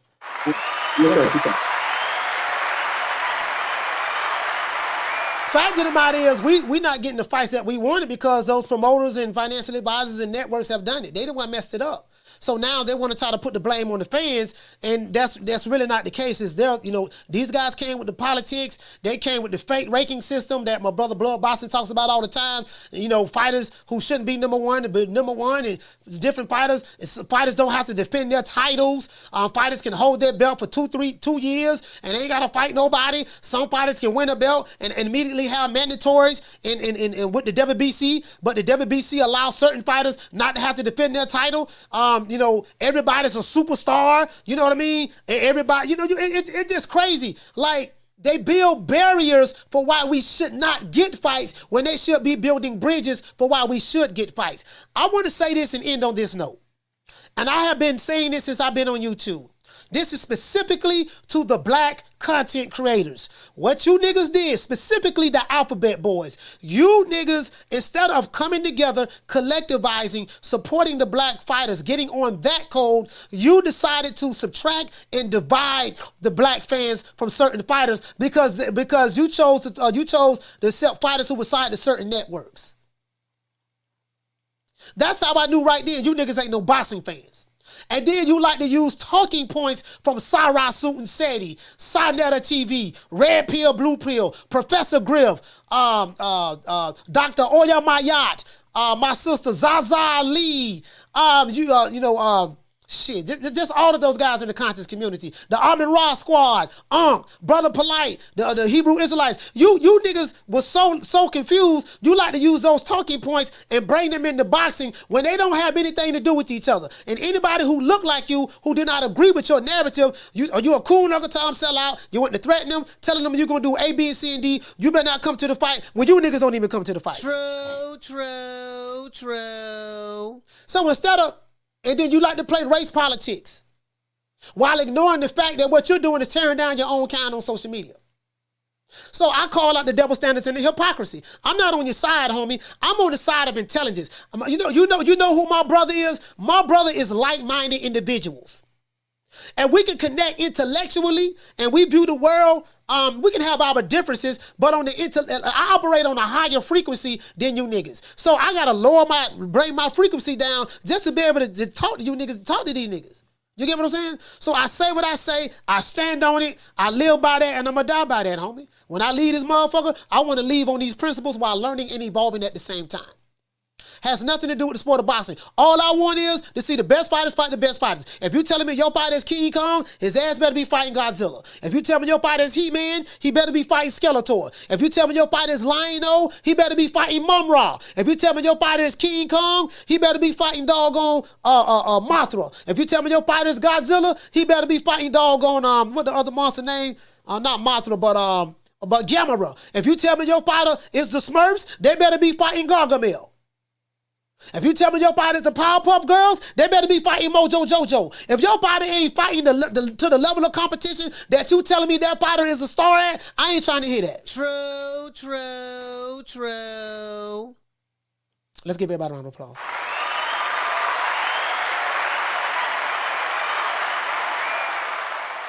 Shout out to Freeway Ricky Ross, man. What's my name?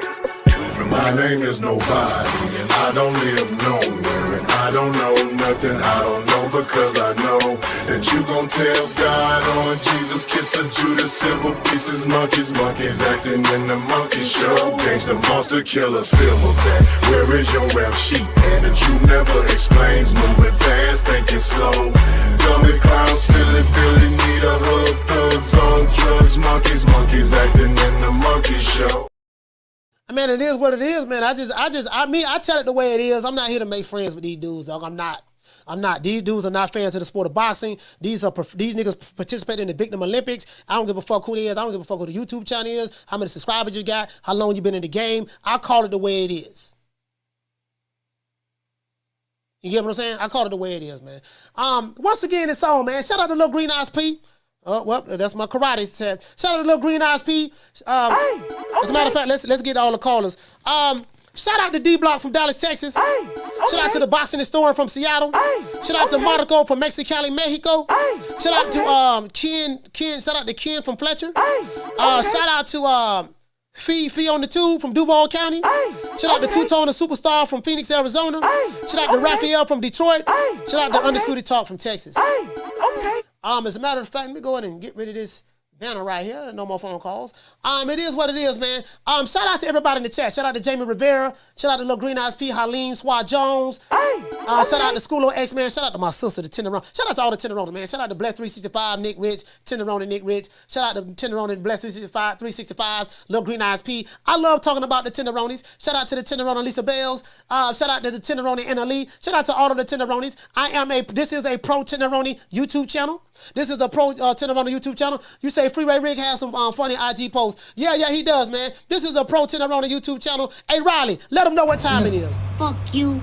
Fuck the plane you flew in on. Fuck them shoes. Fuck the socks with the bell on it. Fuck them cheap-ass cigars. Fuck your yuck mouth teeth. Fuck your hairpiece. Fuck your chocolate. Fuck Guy Ritchie. Fuck Prince William. Fuck the Queen. This is America. My president is black and my Lambo is blue, nigga. Now get the fuck out of my hotel room. And if I see you in the street, I'm slapping the shit out of you. This show is dedicated to the one and only Mr. Al Heyman. Well, you know, I guess I gotta be like everybody else and saying Al Heyman. I can quit my job now, baby. 6 figures, baby. You feel me? But a name. Do you have a name? Oh, nah, I ain't got no name, you know. Name them names, man. They know who they is. Name them names, please. The names need to be named. They know who they is. The Mexican Monster. Yes, sir. You know what? We're going to come out with some Wakanda commandments, too. We're going to come out with some Wakanda commandments. If you're a number 1 contender, you trying to get some fights, and the top guys are decking you, let them know this, man. Now, I am the number 1 contender. I'm tired of James the Poodle, Grim Reaper, whatever you want to call himself, ducking me. All right? I'm tired of man driving around town in 8 Rolls Royces. He ain't fought nobody. I'm still in a broham. If you still ride around in a broham, and you got dudes running around talking about, sign the contract, 60-40, 70-30, 80-20. You don't deserve to fight at my fighter? Tell him that. I plead the fifth. I plead the fifth. 5, 1, 2, 3, 4, 5. Anything you say, 5. Go ahead, ask me a question. Did you? 5. And I do not play with a Wakanda nigga, boy. You know I beat that boy, right? I want to thank the whole hood who came out here. I love y'all. I did this for the hood. Y'all know I beat that boy. Y'all begging me not to leave. You wish you could work it the way I do, but you can't. You're begging me not to leave you, and I refuse to let you go. If a Wakanda nigga don't like what I said today, unsubscribe and leave. Don't ever come by here. Okay? Do you have any more stars, Booger Ray Leonard? And who's the next big star under Mayweather Promotions? Ooh, we have quite a few young guns, as I say, you know, and I don't want to leave any names out, but we have a great roster of young talent, and we've been very selective about what we're doing, you know, again, because when you have, you know, an abundance of fighters, it's hard to kind of focus on. When a big fight is to be made, it has to make sense for both sides. No promoter or company is going to put their guy in an event with everything to lose and nothing to gain, especially when we talk about this. You know what I'm saying? Interesting. This is the problem. Shout out to my dog Booger Ray, man. Booger Ray lost Tank Davis. He ain't really been doing that. He can't rub on Floyd anymore. But I want to think about the good times. Remember that song by the Jackson 5? I think about the good times. Trying to sing it like Mike. We shared together. Remember that song? Think about the good times by Jackson 5. By the Jackson 5? Do you remember All I Do Is Think of You? Not you know all I do is think of you. That was Jackson 5. True remade it. Remember that All I Do Is Think of You? Booger Ray Leonard, go ahead and let everybody know who you think about me. Make it last. Make it last forever. Don't let I love you.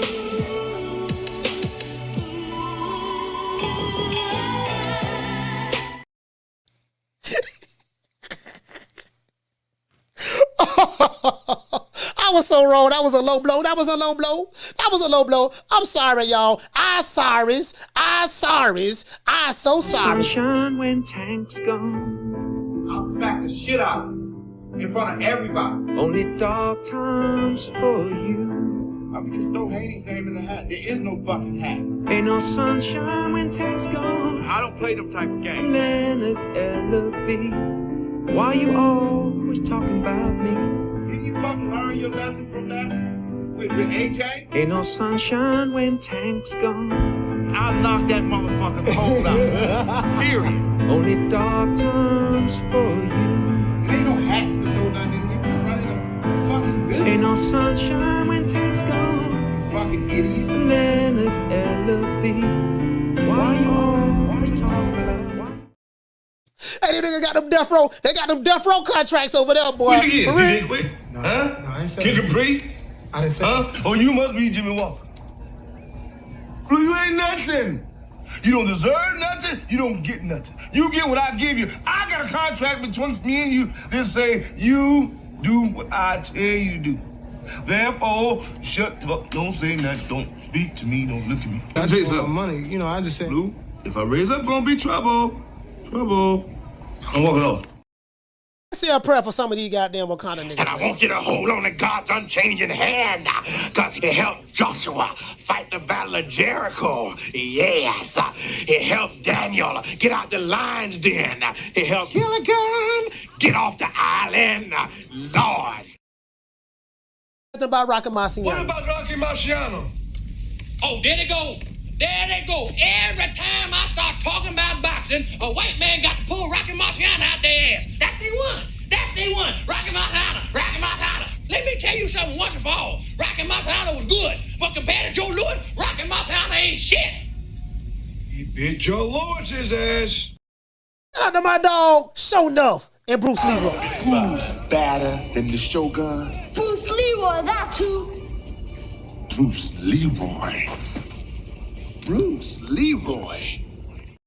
Hey, if a nigga come up to me asking me money about asking me for some money about their contract, this is what we gonna do to him over here at Nick Sack Promotion. I need to talk to you right now about my royalties and how you keep your books. My office hours are from 9 to 5. Fuck your office hours. I need to talk to you right now, motherfucker. Shout out to the Mexican monster. I move up in weight class, go up to 168, challenge this man for all the marbles. The Mexican monster, yeah. The Mexican. You keep throwing that up every time I remember the guy was everybody scared of that guy. You talking a lot of shit. That's all I want you to say stuff.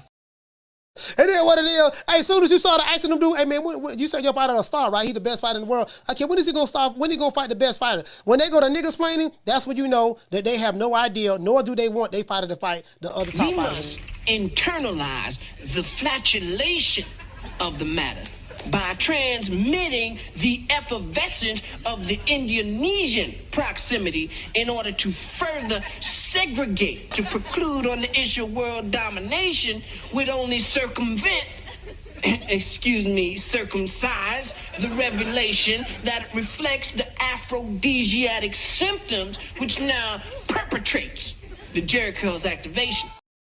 And you know what? Yesterday was Valentine's Day. I forgot. So this is the day after Valentine's Day present to all of the tenderonis that's in the chat right now. And by the way, ladies, and I'm telling you the God's honest truth.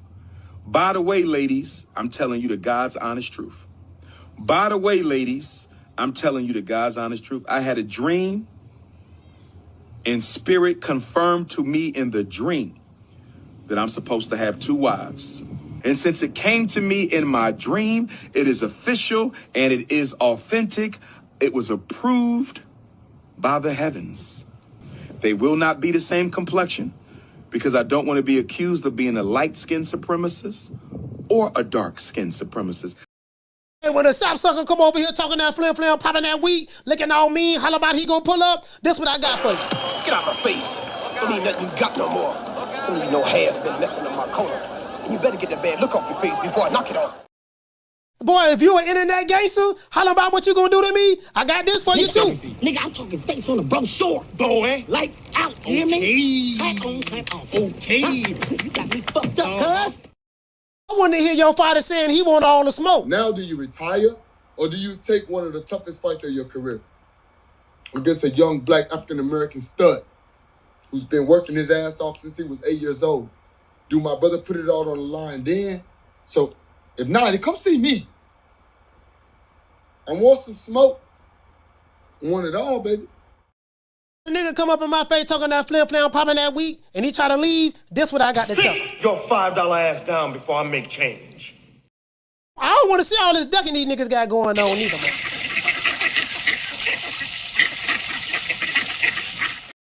When they go to talking that A side, B side, my fighter a star, your fighter ain't no star, my fighter sold more pay-per-views, and your fighter don't deserve a shot at the title, but it's okay for my fighter to continue to fight tomato can, another tomato can. This what I got. Shut that soft ass shit up. And the best man to win. That's some soft ass shit. Shut that soft ass shit up. All that soft talking. I know you can do it, man. You got to, man, shut that soft ass shit up. I know what time it is. Since AB is fighting next week, man, we gonna do that. We gonna do this for AB.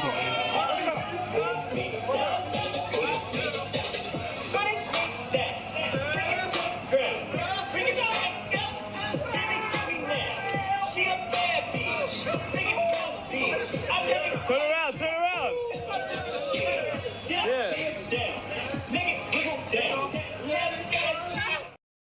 Yes, sir. Once again, it's on. This is our Coach Malachi Williams signing out. True Media Today, USA Boxing. We call ourselves True because we are the truth. TROOF, the truth. THATROOF,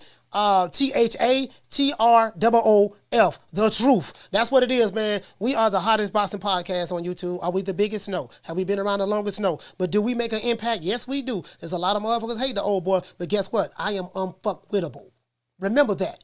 Okay?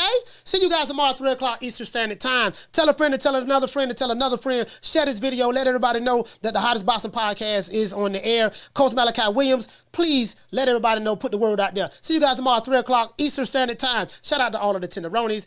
And let's give everybody in the chat that was here a round of applause before we go.